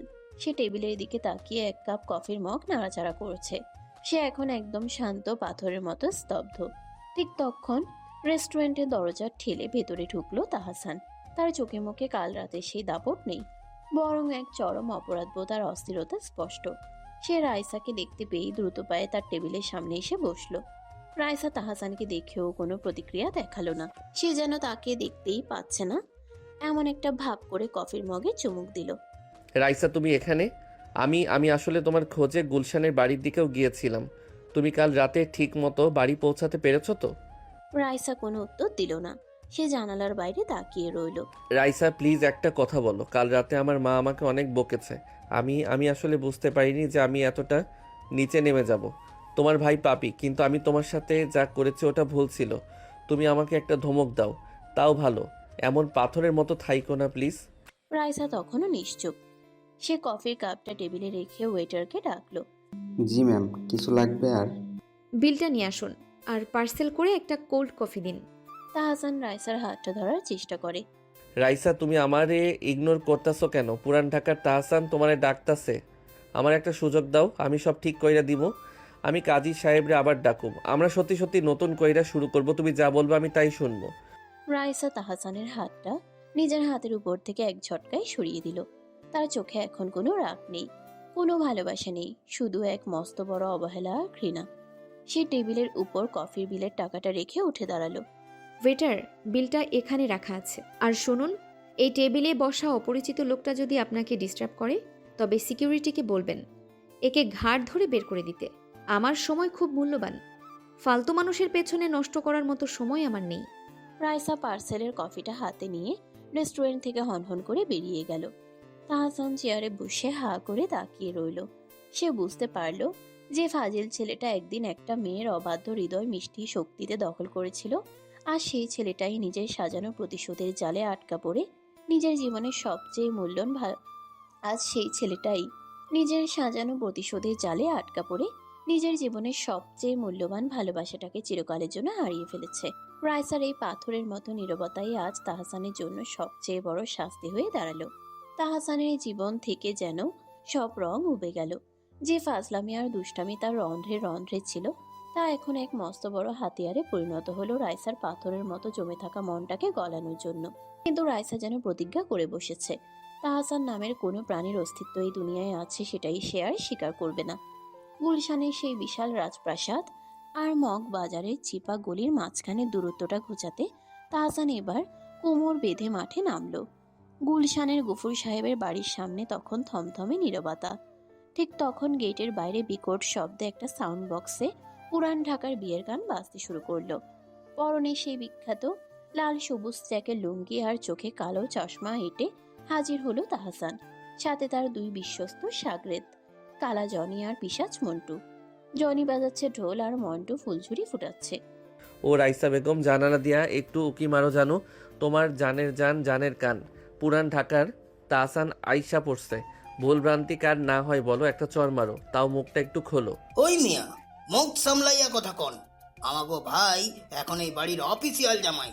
জামাই শ্বশুর বাড়ির সামনে গান গাইবো না তো কি আপনার বাপের বাড়ির সামনে গাইবো? বাজাও মন্টু। একদম ঠিক। ভাবি, জানলাটা খোলো। বাইয়া, আজ সকাল থেকে তোমার লাইগা না খাইয়া এ রোদের মধ্যে নাচতাছে। তিনতলার জানালার পর্দাটা একটু নড়ে উঠল। রাইসা এসে দাঁড়ালো। তাহসান ভাবলো কাজ হয়েছে। সে হাত বাড়িয়ে ফ্লাইং কিস দিতে গেল, কিন্তু রাইসা এক সেকেন্ডের জন্য তার দিকে তাকালো। তার চোখে কোনো রাগ বা অভিমানও দেখা গেল না, শুধু এক চরম উদাসীনতা। সে জানালার পাশে রাখা এক বালতি নোংরা পানি এক ঝটকায় নিচে ফেলে দিল। পানিটা সরাসরি তাহসানের মাথায় এসে পড়ল। উফ রাইসা জানু, ভালোবাসার এই শীতল জল আমার কলিজা ঠান্ডা কইরা দিল। জনি, বক্সের সাউন্ড আরো বাড়া। ভাবি মাত্র অজু করছে, এখন নামাজে বসবো। ওরে বাবা, বড় স্যার নিচে নামতাছে, ওই ধর ওরে। রায়হান, পুলিশে ফোন দে। এই ছোট লোকটা আমার বাড়ির সামনে সার্কাস শুরু করেছে। একে আজ জেলে না পড়ে আমি ভাত খাবো না। শ্বশুর আব্বা, আসসালামু আলাইকুম। আজ যাই, কাল আবার আমো। আপনার মেয়ের হাতের পানি খাইয়া আজ ধন্য হইলাম। জনি, মন্টু দৌড় দে। পানিটা সরাসরি তাহসানের মাথায় এসে পড়ল। পরদিন রাইসা নিজেকে ব্যস্ত রাখার জন্য বাবার অফিসে যাওয়া শুরু করেছে। সে এখন কোম্পানির নতুন প্রজেক্ট ডিরেক্টর। ইন্টারভিউ রুমে বসে সে নতুন পিয়ন আর ইন্টার্নদের ফাইল দেখছিল। ঠিক তখন ইন্টারভিউ রুমের দরজা খুলে ভেতরে ঢুকলো একজন। তার পরনে একদম ইস্ত্রি করা সাদা শার্ট, কালো প্যান্ট আর গলায় একটা বিশাল টাই ঝুলছে। লোকটা আর কেউ নয়, তাহসান। নেক্সট, আপনার নাম আর কোয়ালিফিকেশন বলুন। নাম মোহাম্মদ তাহসান হোসেন। কোয়ালিফিকেশন হইল রাইসা বেগমের আজীবনের গোলাম, কাজী অফিসার সার্টিফাইড জামাই। স্পেশালিটি হইল বউয়ের রাগ ভাঙানোর জন্য দিনরাত কান্নাকাটি করতে পারি। মিস্টার রহমান, এই ক্যান্ডিডেটকে কে ভিতরে ঢুকতে দিয়েছে? গার্ডদের ডাকুন। ম্যাম, ও তো আমাদের নতুন পিয়ন পদের জন্য অ্যাপ্লাই করেছে। ওর রেফারেন্স তো বেশ ভালো। আরে রহমান ভাই, আপনি ঠিকই ধরছেন। আমি খুব কাজের ছেলে। ম্যামের কফি বানানো থেকে শুরু করে ওনার চারপাশের মাছি তাড়ানো সব কাজ আমি ফ্রিতে করুম। জাস্ট ম্যাম যেন আমার দিকে একটু হাসি মুখে তাকায়। তাহসান, তুমি কি চাও আমি এখনই সিকিউরিটিকে বলে তোমাকে পুলিশে দিই? আমার সামনে থেকে দূর হও, আমি তোমাকে চিনি না। রাইসা, তুমি আমারে পুলিশে দাও, ফাঁসি দাও, আমার কোনো আপত্তি নেই, কিন্তু ওই অচেনা মানুষের মতো চাউনি দিও না। ওটা আমার কলেজায় তীরের মতো বিধে। আমি ফাইজলামি করতাছি না রাইসা, আমি সত্যি অনুতপ্ত। রাইসা তাহসানের এই আকুলতা দেখেও নিজের মন শক্ত রাখলো। সে বেল চেপে মেন সিকিউরিটিকে ডাকলো। 3-4 জন বডিগার্ড এসে তাহসানের 2 হাত ধরে টেনে হিস্ট্রে রুম থেকে বের করতে লাগলো। যাওয়ার সময়ও তাহসান টেবিল আঁকড়ে ধরে চিল্লাতে লাগলো, ও রহমান ভাই, ম্যামরে একটু বোঝান। জামাইরে কেউ এমনি অফিস থেকে বের করে? রাইসা, আমি লাঞ্চের সময় আবার আসুম তোমার পছন্দের পুরান ঢাকার বাকরখানি লইয়া। বিকেলের দিকে রাইসা তার ভাবি ফারহানার সাথে শপিং মলে এসেছে। ফারহানা রাইসার মন ভালো করার জন্য তাকে জোর করে নিয়ে এসেছে। রাইসা একটা কাপড়ের দোকানে দাঁড়িয়ে আছে আর ফারহানা কাপড় দেখছে। ঠিক তখন দোকানের ট্রায়াল রুমে দরজা খুলে বের হলো একজন সেলসম্যান। তার মাথায় একটা অদ্ভুত টুপি আর হাতে একটা ঝালমুড়ির ঠোঙ্গা। তাহসান এখানেও সেলসম্যানের চাকরি নিয়ে ঢুকে পড়েছে। আপা, এই নীল শাড়িটা আমার ভাবি জানরে যা লাগবো না, একদম ডানা কাটা পরি। আর সাথে এই যে স্পেশাল পুরান ঢাকার ঝালমুড়ি, এটা খাইলে ওনার মনে সব মেঘ 1 সেকেন্ডে হাওয়া হয়া যাইব। আরে তাহসান, তুমি এখানেও চলে এসেছো? তুমি তো দেখি আস্ত একটা জাদুকর। ভাবি, তুমি ওর সাথে হাসছো? ও একটা প্রতারক। ও এই দোকানে থাকলে আমি 1 সেকেন্ডও এখানে দাঁড়াবো না। রাইসা দোকান থেকে বের হতে যাবে, ঠিক তখন মলের করিডোরে দেখা হয়ে গেল রাইসার ভাই রায়হানের সাথে। রায়হান তার বন্ধুদের সাথে শপিং মলে আড্ডা দিচ্ছিল। তাহসানকে দেখে রায়হানের চোখ মুখ রাগে লাল হয়ে গেল। ওরে ছোট লোকের বাচ্চা, তুই আবার আমার বোনের পেছনে লেগেছিস। কাল রাতে তোকে ছেড়ে দিয়ে ভুল করেছি, আজ তোকে এই মলের ভিতরেই পিটিয়ে সোজা করব। হ্যাঁ রায়হান, এই শালা তো সেই চ্যাংরাটা। চল ওরে সিকিউরিটির রুমে নিয়ে ধুলাই দেই। রায়হান ভাই, গাইড জোর দেখায়েন না। কাল রাতে বোন ঋতুর নাম শুনে যেমনে সোফায় ধপাস কইরা পইরা গেছিলেন, আজকে এই মলের মেঝেতে পড়তে চান? আপনার সব কীর্তি কিন্তু আমার মোবাইলে রেকর্ড করা আছে, পাবলিকে দেখাবো নাকি? কিছু না, চল এখান থেকে। এই শালার মাথা নষ্ট, চল। রায়হান তার বন্ধুদের নিয়ে দ্রুত সেখান থেকে পালিয়ে গেল। তাহসান এবার রাইসার দিকে তাকালো। রাইসা এতক্ষণ তাদের ঝগড়া দেখছিল। তার চোখে এক মুহূর্তের জন্য যেন একটু স্বস্তি দেখা গেল যে তাহসান তার লম্পট ভাইকে উচিত শিক্ষা দিয়েছে, কিন্তু পরক্ষণেই সে আবার পাথর হয়ে গেল। সন্ধ্যা নেমে এলো। হঠাৎ করে ঢাকার আকাশে আবার কালো মেঘ জমলো এবং ঝুমঝুম করে বৃষ্টি শুরু হলো। রাইসা আর ফারহানা শপিং মল থেকে বের হয়ে তাদের দামি গাড়িতে এসে বসলো। গাড়ি চলতে শুরু করলো। গুলশানের মোড়ে আসতেই জ্যামে গাড়িটা থেমে গেল। রাইসা জানালার কাছ দিয়ে বাইরে তাকালো। রাস্তার ঠিক মাঝখানে ল্যাম্প পোস্টের নিচে দাঁড়িয়ে আছে তাহসান। তার হাতে কোনো ছাতা নেই। ঝুম বৃষ্টিতে সে পুরো ভিজে একাকার হয়ে গেছে। তার গায়ের শার্টটা শরীরের সাথে সেটে গেছে। তাহসান দুই কান ধরে রাস্তার মাঝখানে দাঁড়িয়ে রাইসার গাড়ির দিকে তাকিয়ে আছে। তার চোখে কোনো ফায়সলামি নেই, শুধু এক করুণ আকুতি।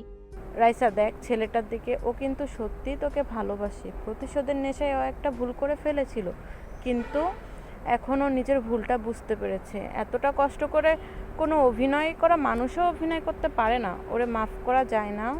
না ভাবি, যে ভালোবাসার ভিত্তি ছিল প্রতারণা, যে আমাকে ব্যবহার করেছে শুধু প্রতিশোধের গুটি হিসেবে, তাকে আমি কখনো মাফ করতে পারবো না। ও মরলেও আমার কিছু যায় আসে না। ড্রাইভার, গাড়ি জোরে চালাও। গাড়িটা জ্যাম কাটিয়ে তীব্র গতিতে তাহসানকে পাশ কাটিয়ে চলে গেল। তাহসান বৃষ্টির মধ্যে কান ধরে ওভাবেই দাঁড়িয়ে রইল। তার চোখ দিয়ে বৃষ্টির পানির সাথে নোনতা জল মিশে গড়িয়ে পড়তে লাগলো।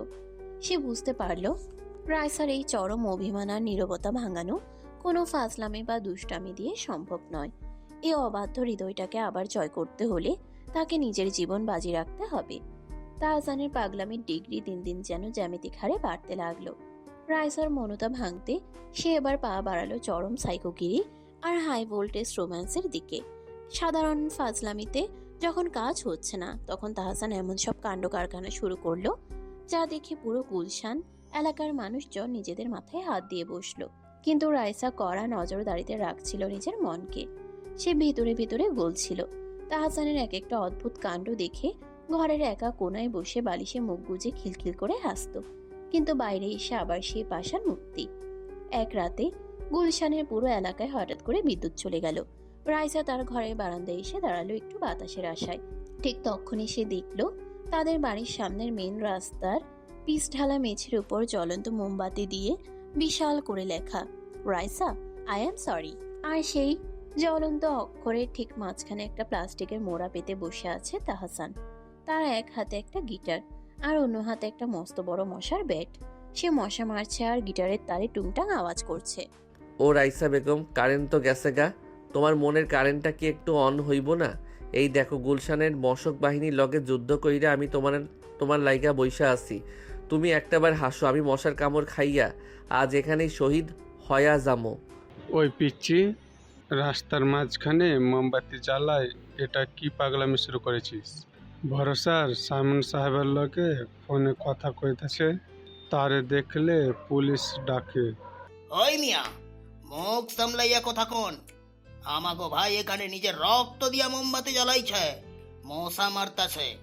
পুলিশ ডাকলে পুলিশও আমাগো ভাইয়ের প্রেম দেখা কাইন্দা দিব। হ, একদম ঠিক ভাবি, জাস্ট একটাবার হাত নাড়ো, বাইরে মশা কামড়ায় ফুটবলের মতো ফুলাই ফেলাইলো। রাইসা বারান্দার গ্রিল ধরে দাঁড়িয়ে নিচে তাকালো। ল্যাম্পপোস্টের আবছা আলো আর মোমবাতির আলোয় তাহসানের মুখটা দেখা যাচ্ছিল।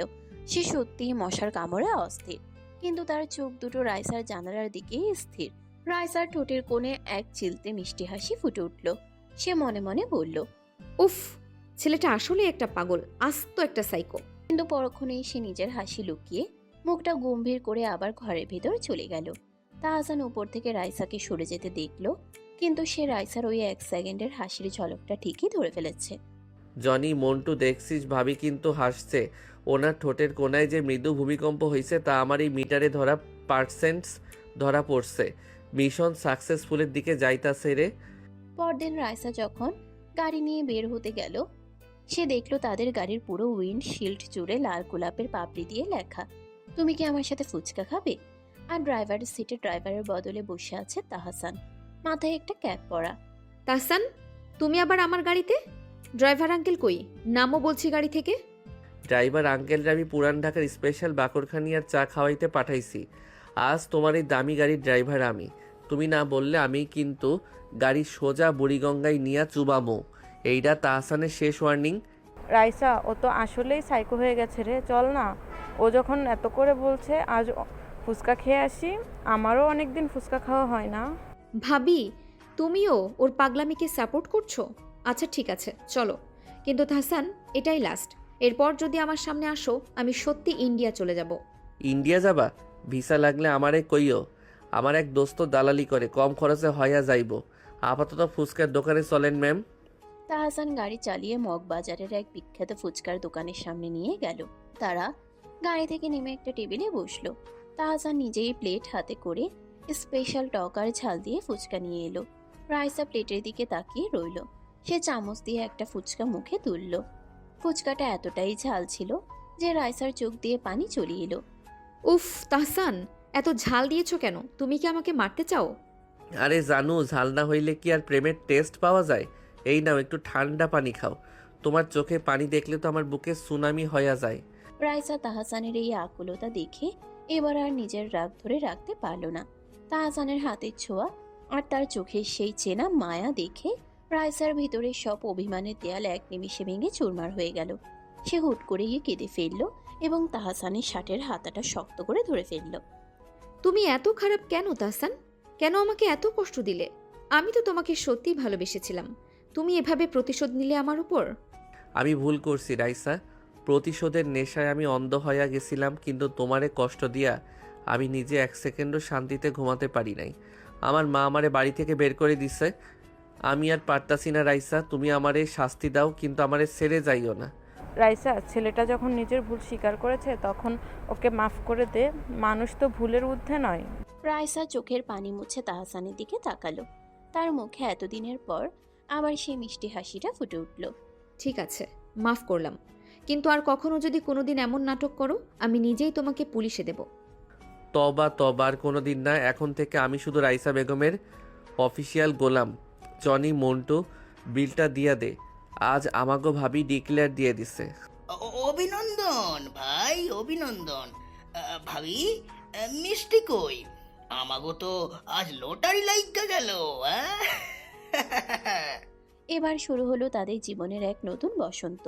সব বাধা আর অতীত গ্লানি ভুলে তাহসান আর রাইসা মেতে উঠল ভরপুর রোম্যান্সে। ঢাকার আনাচে কানাচে, বৃষ্টিতে, রোদে, রেস্টুরেন্টে তাদের প্রেমের রং ছড়িয়ে পড়তে লাগলো।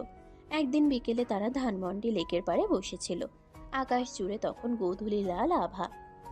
লেকের ঠান্ডা বাতাস রাইসার চুলগুলো উড়িয়ে নিয়ে তাহসানের মুখের উপর ফেলছিল। তাহসান আলতো করে রাইসার চুলগুলো কানের পিছে গুজে দিল। রাইসা লজ্জা পেয়ে মাথা নিচু করলো। জানো রাইসা, তোমার এই ফর্সা গালে যখন বিকেলে রোদটা পড়ে না, তোমারে একদম রাজকন্যা লাগে। আমার বিশ্বাসই হয় না যে এই পুরান ঢাকার চ্যাংড়া পোলার কপালে এত বড় লটারি আছে। লটারি আমি পেয়েছি তাহসান। তোমার মতো একটা পাগল যে আমার জীবনে এসেছে, এটাই আমার সবচেয়ে বড় ভাগ্য। তুমি সবসময় আমার এই হাতটা এভাবে ধরে রাখবে তো? তাহসান রাইসার হাতটা নিজের ঠোঁটের কাছে নিয়ে এক গভীর চুমু খেলো। তার চোখের চাউনি তখন গভীর মায়ায় ভরা। এই হাত ছাড়া লাইগা ধরি নাই রাইসা। মৃত্যুর আগ পর্যন্ত এই হাত তাহসানের মুঠোতেই থাকবো। ঠিক তখনই লেকের ওপার থেকে ঝুমঝুম করে বৃষ্টি নামলো।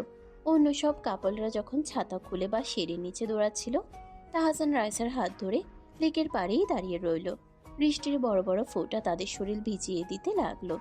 রাইসা বৃষ্টিতে ভিজতে ভিজতে তাহসানের দিকে তাকিয়ে হাসছিল। তাহসান রাইসাকে কোমর ধরে নিজের খুব কাছে টেনে আনলো।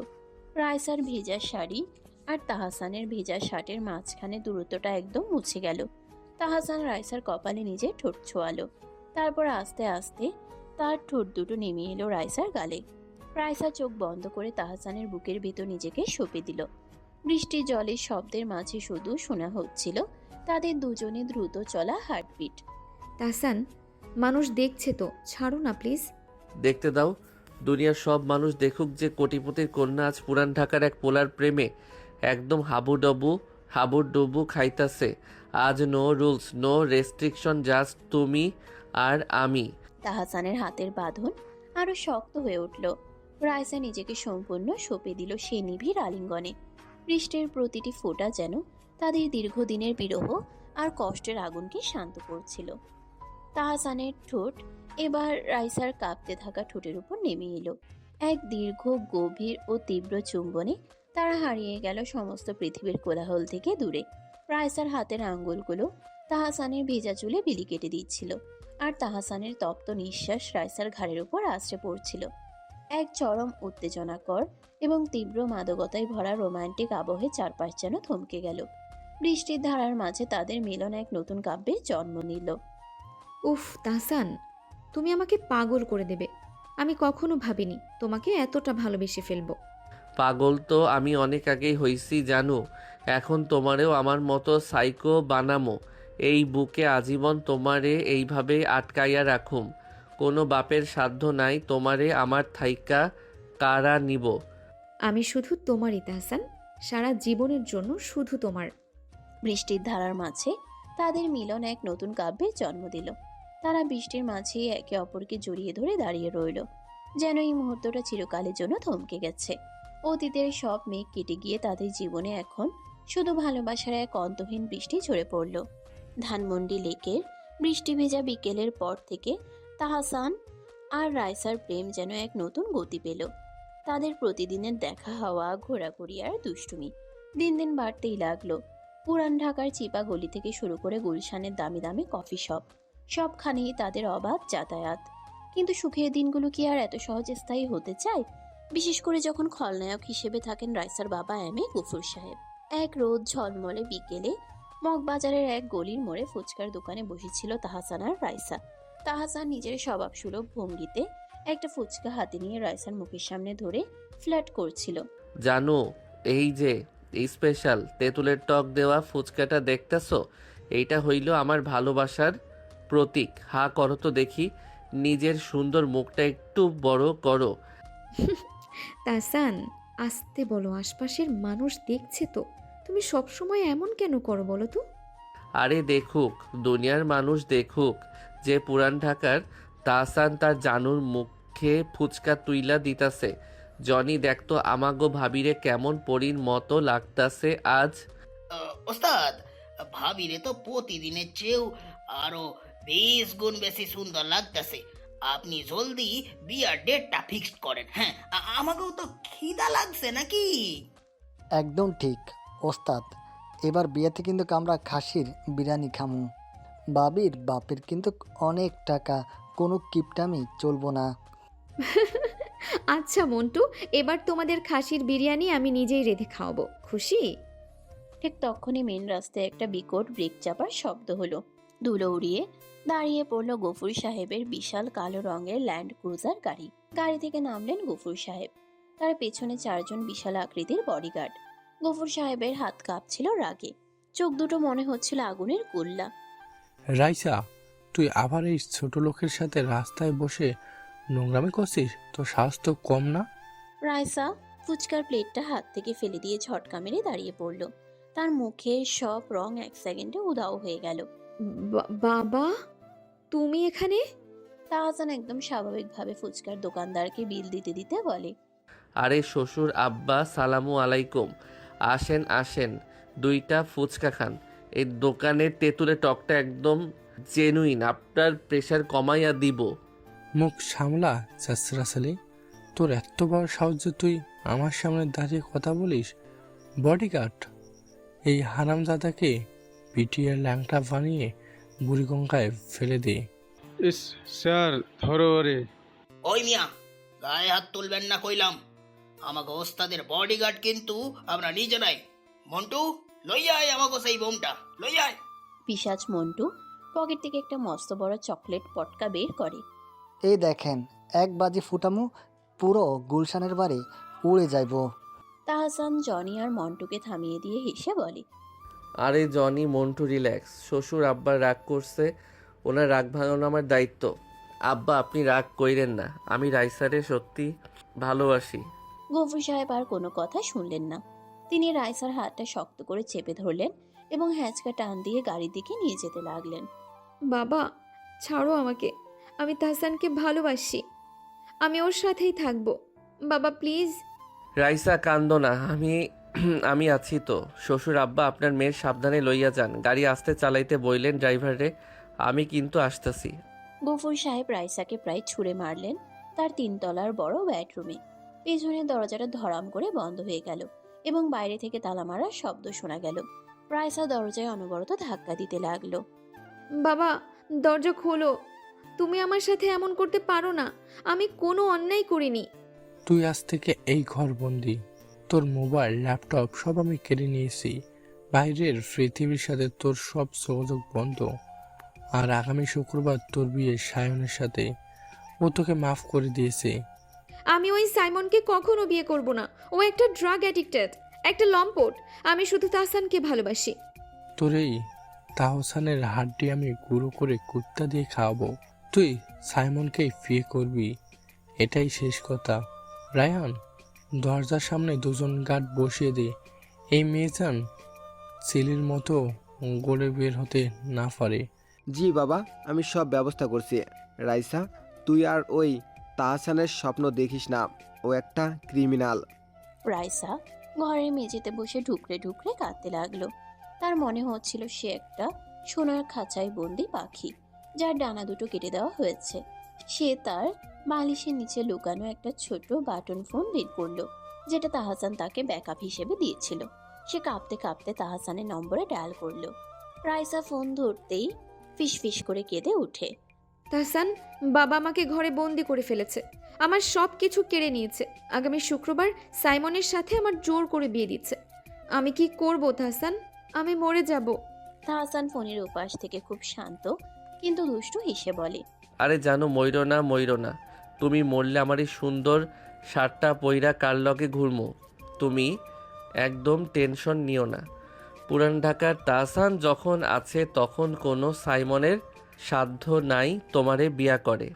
তুমি বুঝতে পারছো না তাহসান, দরজার বাইরে বডিগার্ড দাঁড়িয়ে আছে, পুরো বাড়ি সিসিটিভি ক্যামেরা দিয়ে ঘেরা। CCTV camera? ধুর মিয়া, ওই ক্যামেরার তার কেমনে কাটতে হয় তা আমাগো মন্টু ভালো করেই জানে। তুমি জাস্ট ফ্রাইডে পর্যন্ত একটু ওয়েট করো। শুক্রবার জুম্মার নামাজের পর আমি নিজেই ঘোড়া লইয়া আসুম তোমারে উদ্ধার করতে। এখন একটু মিষ্টি কইরা হাসো তো দেখি। ফোনের ওপাশ থেইকা তোমার হাসির আওয়াজ না শুনলে আমার রাতে ঘুম হইব না। রাইসা তাহসানের কথা শুনে এই কান্নার মধ্যেও হেসে ফেলল। সে বুঝতে পারলো এই ছেলেটা সত্যিই একটা জাদুকর, যে কোনো কঠিন পরিস্থিতিকেও সে 1 সেকেন্ডে হাসির খোরাক বানিয়ে দিতে পারে। শুক্রবার আসতে আর মাত্র 2 দিন বাকি। তাহসান তার পুরান ঢাকার ডেরায় বসে জনি আর মন্টুর সাথে এক মস্ত বড় মিটিং করতেছে। টেবিলের উপর গুলশানের ম্যাপ বিছানো। শোনো জনি, মন্টু, এইবার খেলাটা হইব আন্তর্জাতিক মানের। সাইমন সাহেব ভাবতাছে সে বড় লোকের বেটা টাকার জোরে রাইসারে বিয়া কইরা নিয়া যাইব, কিন্তু সে জানে না এই তাহসান যখন নিজের লাইনে আসে তখন সে আস্ত একটা সাইকো। ওস্তাদ ওস্তাদ আমরা আমরা কি করমু কেন? হ্যাঁ, আমরা আমার তো হাত নিস্পেস করতাছে।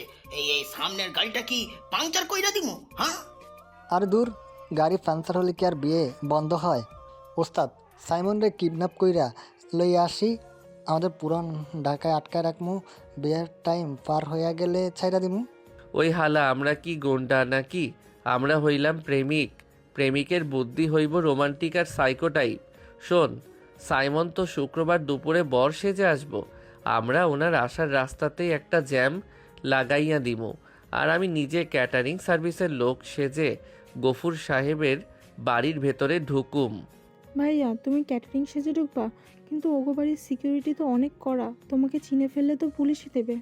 চিনব কেমনে? এই যে দেখো, আমার গোবার দাড়ি সব কাটার ব্যবস্থা করছি, আর মাথায় একটা মস্ত বড় শেফের টুপি পইরা নিমু। কাচ্চি বিরিয়ানি ডেকচি মাথায় লইয়া যখন ভিতরে ঢুকুম তখন কে বুঝবো এটা তাহসান? দোস্ত, আমি সাইমনের বাড়ির খবর লইয়া আইছি। সাইমন তো অলরেডি ওনার বন্ধুদের সাথে মদ্যপান কইরা পার্টি করতেছে। ওনারা নাকি শুক্রবার খুব ধুমধাম করে বরযাত্রী লইয়া যাইব। পার্টি করতাছে, করুক করুক। শুক্রবার ওনারে এমন পার্টি দিমু যে সারা জীবন মনে রাখবো। জনি, তুই ওই ডেকোরেশনের দোকান থেকে 5টা বড় সাউন্ড বক্স ভাড়া করবি। বিয়ার আসরে যখন কাজী সাহেব বলবো কবুল কও, ঠিক তখন আমরা বক্স বাজাইয়া দিমু। বৃহস্পতিবার রাত, বিয়ের আর মাত্র কয়েক ঘন্টা বাকি। রাইসা তার ঘরের বারান্দার গ্রিল ধরে আকাশের দিকে তাকিয়ে আছে। চাঁদটা আজ খুব উজ্জ্বল, কিন্তু রাইসার মনটা ততটাই অন্ধকার। সে ভাবছিল তাহসান কি সত্যিই পারবে তাকে এই নরক থেকে উদ্ধার করতে। ঠিক তখনই তার মোবাইলে একটা মেসেজ এলো, জানো, বারান্দা থেকে নিচের দিকে তাকাও, কিন্তু চিল্লাইও না। রাইসা চমকে উঠে নিচে তাকালো। সে দেখলো তাদের বাড়ির পাশের বিশাল আম গাছটার মগ ডালে একটা লোক ঝুলে আছে। লোকটার মাথায় একটা কালো কাপড় বাঁধা। চাঁদের আলোয় তার মুখটা স্পষ্ট হতেই রাইসার বুকটা ধক করে উঠল। ওরা তাহসান। 4 তলার সমান উঁচু গাছের ডালে সে বানরের মতো ঝুলে আছে। রাইসা ফিসফিস করে হাত নেড়ে, তাহসান, তুমি ওখানে কি করছো? পড়ে গেলে তো মরে যাবে, নামো নিচে। তাহসান গাছের ডাল ধরে একটু দুলতে দুলতে হাসি মুখে বলে, আরে বলছিলাম না তুমি যেখানেই থাকবা, এই তাহসান আকাশ থাইকা হইলেও হাজির হইব। তোমার লাইগা আমি এই গাছের ডাল কেন, এভারেস্ট পর্বতেও উইঠা যাইতে পারি। তুমি একটা আস্ত পাগল, একটা সাইকো। এই মাঝরাতে এভাবে কেউ গাছের ডালে ঝোলে? গার্ডরা দেখলে তোমাকে গুলি করে দেবে। গুলি করব? করুক। তোমার এই সুন্দর ফেসটা মরার আগেও যদি একবার দেখতে পারি তবে আমার আত্মা শান্তি পাইব। রাইসা, কাল কিন্তু আমাদের ফাইনাল খেলা। তুমি জাস্ট রেডি থাইকো।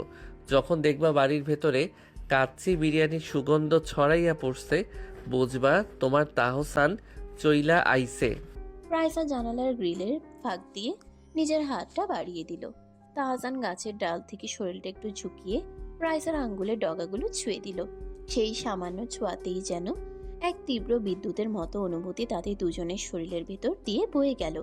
এই চরম বিপজ্জনক পরিস্থিতির মধ্যেও তাদের চোখ দুটো একে অপরের দিকে তাকিয়ে রইল এক গভীর ভালোবাসায় আর তীব্র উত্তেজনায়।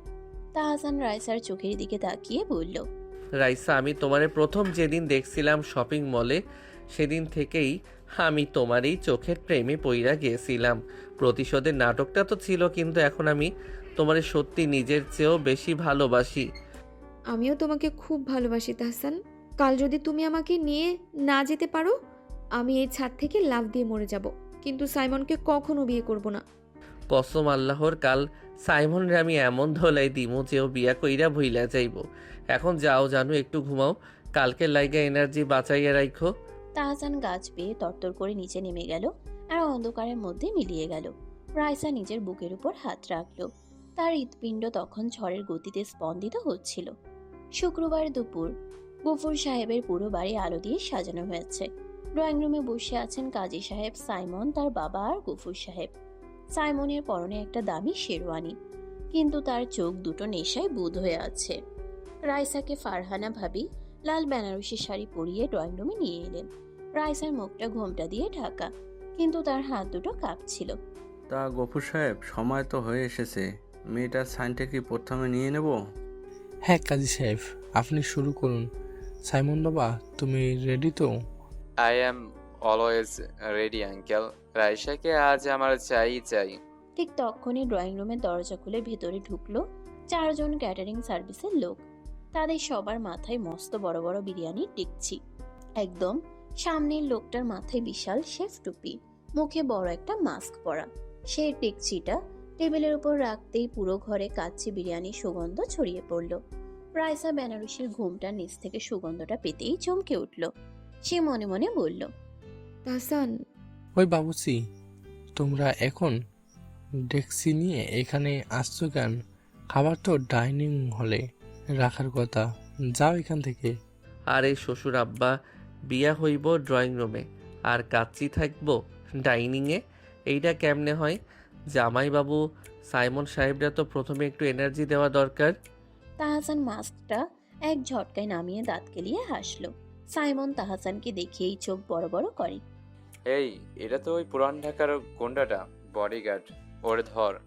তাহসান ডেকচির ঢাকনাটা তুলে সাইমনের মাথার উপর ধপাস করে বসিয়ে দিয়ে বলে, এই নে তোর বিয়ার টোপর, জনি মন্টু বক্স চালা।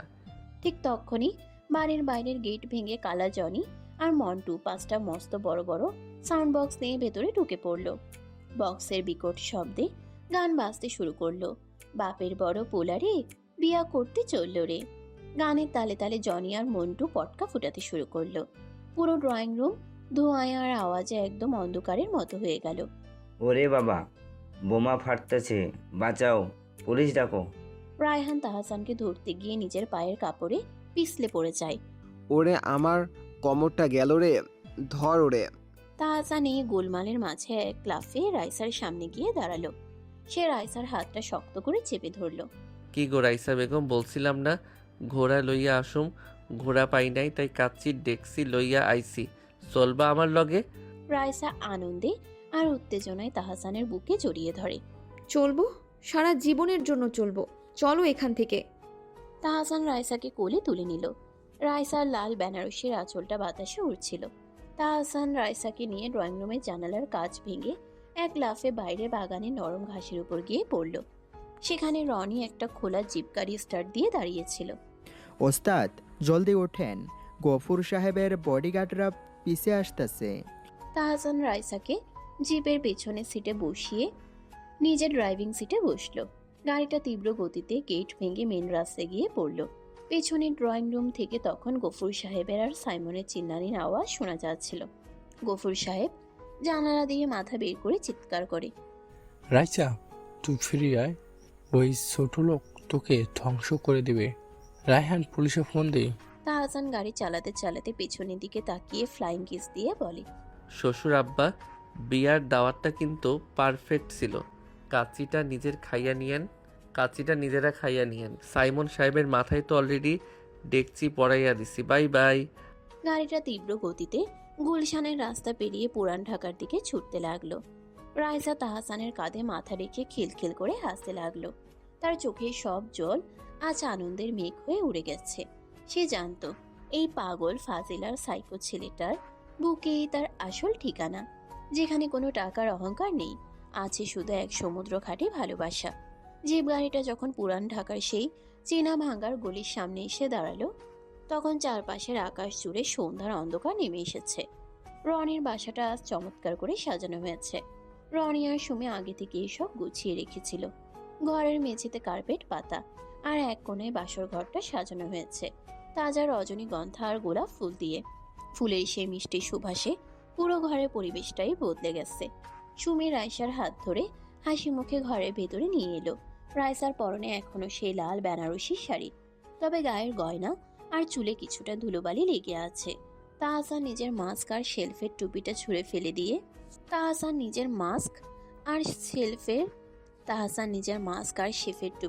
ফেলে দিয়ে ড্রয়িং রুমের সোফায় ধপাস করে বসলো। তার মুখে আবার সেই চিরচেনা ফাজিল আর দুষ্টু হাসিটা ফিরে এসেছে। রনি তাহসানের পিঠ চাপড়ে বলে, দোস্ত, তুই তো সত্যি একটা ইতিহাস বানাইয়া দিলি। গুলশানের রাজপ্রসাদ থেইকা বউরে এমনে ফিল্মি স্টাইলে তুইলা আনা, এইটা শুধু তোর পক্ষেই সম্ভব। আরে ধুর মিয়া, ইতিহাস তো মাত্র শুরু হইল। শ্বশুর আব্বার বডিগার্ডকেও যে দৌড়ানিটা দিছি, অলিম্পিকে গেলে গোল্ড মেডেল পাইতাম। তার সময় আমার জানুর লাগে একটু শরবত লইয়া আয়তো, গলাটা শুকাইয়া কাঠ হইয়া গেছে। হ্যাঁ ভাইয়া, নিয়ে আসছি। ভাবি, আপনি একটু রুমে গিয়ে বসুন, আমি ফ্রেশ হওয়ার ব্যবস্থা করছি। রাইসা আলতো পায়ে সেই ছোট বাসর ঘরের ভেতর ঢুকলো। বিছানার উপর ছিটানো লাল গোলাপের পাপড়ি। সে ঘাড়ের এক কোণায় গিয়ে বসলো। এতক্ষণের উত্তেজনা, ভয় আর দৌড়াদৌড়ির পর এখন তার বুকটা দুরু করে কাঁপছে। এটা তার বাসর রাত, আর যার সাথে সে আজ এই ঘরে বসে আছে সে কোনো বড়লোক ঘরের রাজপুত্র নয়। সে তার মনের সবটুকু জুড়ে থাকা এক অবাধ্য পাগল প্রেমিক। কিছুক্ষণ পর তাহসান ঘরের দরজাটা আলতো করে বন্ধ করে ভেতরে ঢুকলো। তার পরনে এখন একটা সাধারণ সুতির পাঞ্জাবি। সে দরজায় পিঠ ঠেকিয়ে দাঁড়িয়ে রাইসার দিকে তাকালো। রাইসা ঘুমটা কিছুটা টেনে মাথা নিচু করে বসে আছে। তাহসান আস্তে আস্তে হেঁটে খাটের কাছে এলো এবং রাইসার ঠিক সামনে হাঁটু গেড়ে বসলো।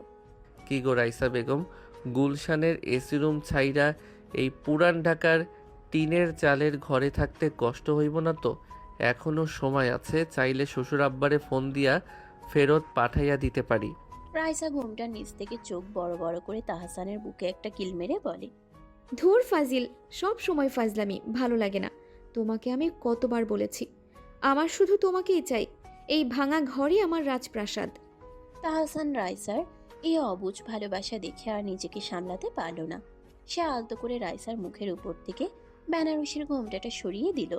চাঁদের আবছা আলো আর ঘরের ডিম লাইটের লালচে আলোয় রাইসার মুখটা যেন এক মায়াবী পরীর মতো লাগছিল।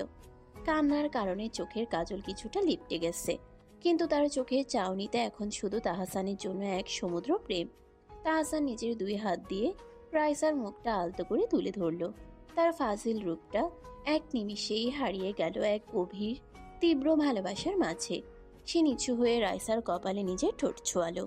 এক দীর্ঘ শান্ত চুমু। রাইসা চোখ বন্ধ করে তাহসানের পাঞ্জাবিটা শক্ত করে চেপে ধরল। রাইসা, আমি সারা জীবনে অনেক পাপ করছি, অনেক ফাইজলামি করছি, কিন্তু তোমারে ভালোবাসার সিদ্ধান্তটা আমার জীবনের সবচেয়ে পবিত্র আর সেরা কাজ ছিল। আমি তোমারে কোনোদিন কষ্ট দিব না। রাইসার চোখের কোণ দিয়ে এক ফোঁটা আনন্দের জল গড়িয়ে পড়তে দিয়ে বলে, আমি জানি তাহসান, তুমি আমাকে যতটা ভালোবাসো তা এই পৃথিবীর কেউ বাসে না। আমাকে আর কখনো ছেড়ে যাবে না তো? তাহসান কোনো মুখে উত্তর দিল না। সে রাইসার চোখে সেই জলটুকু নিজের ঠোঁট দিয়ে মুছে দিল। তারপর তার ঠোঁট দুটো আস্তে আস্তে নেমে এলো রাইসার ভেজা গালে। নাক ঘেঁষে একদম ঠোঁটের খুব কাছাকাছি। রাইসার নিঃশ্বাস তখন দ্রুত চলতে শুরু করেছে। তার বুকের ভিতর এক তীব্র উত্তেজনার ঝড়। রাইসার নিঃশ্বাস তখন দ্রুত চলতে শুরু করেছে। তার বুকের ভেতর এক তীব্র উত্তেজনার ঝড়। তাহসান রাইসার কোমর জড়িয়ে ধরে তাকে নিজের বুকের সাথে একদম পিষে ফেলল। বেনারসি শাড়ির খসখসে অনুভূতি আর তাহসানের তপ্ত শরীরের ওম রাইসাকে অবশ করে দিয়েছিল। তাহসান আর এক মুহূর্তও দেরি না করে রাইসার কাঁপতে থাকা ঠোঁটের উপর নিজের ঠোঁট দুটো সঁপে দিল। এক গভীর, তীব্র এবং দীর্ঘ চুম্বনে তারা দুজনে হারিয়ে গেল এক অন্য দুনিয়ায়। রাইসা তার দুই হাত তাহসানের ঘাড়ের পেছনে জড়িয়ে ধরে নিজেকে সম্পূর্ণ উজাড় করে দিল। ঘরের ভেতরের বাতাস তখন তাদের দুজনের উত্তপ্ত নিঃশ্বাসে ভারী হয়ে উঠেছে। তাহসান রাইসাকে আলতো করে বিছানার উপর শুয়ে দিল। গোলাপের পাপড়িগুলো তাদের শরীরের নিচে পিষ্ট হতে লাগলো। তাহসান রাইসার কানের লতিতে মুখ রেখে ফিসফিস করে বলল, আজ থেকে তুমি শুধু আমার রাইসা। এই শরীরের, এই মনের প্রতিটা কণার উপর শুধু এই তাহসানের অধিকার। হ্যাঁ তাহসান, আমি শুধু তোমার। আমাকে তোমার নিজের করে নাও। বাইরে তখন হালকা বাতাস বইছে, টিনের চালে পাতার খসখস শব্দ। কিন্তু এই ছোট্ট বাসর ঘরের ভেতরে তখন সমস্ত পৃথিবীর নিয়ম কানুন ভুলে অতীত আর ভবিষ্যতের সব চিন্তা দূরে সরিয়ে দুটি হৃদয়ের তীব্র মিলন ঘটল। তাহসানের গভীর আলিঙ্গন আর নিবিড় ভালোবাসার স্পর্শে রাইসা তার জীবনের সমস্ত পূর্ণতা খুঁজে পেল। সমাপ্ত।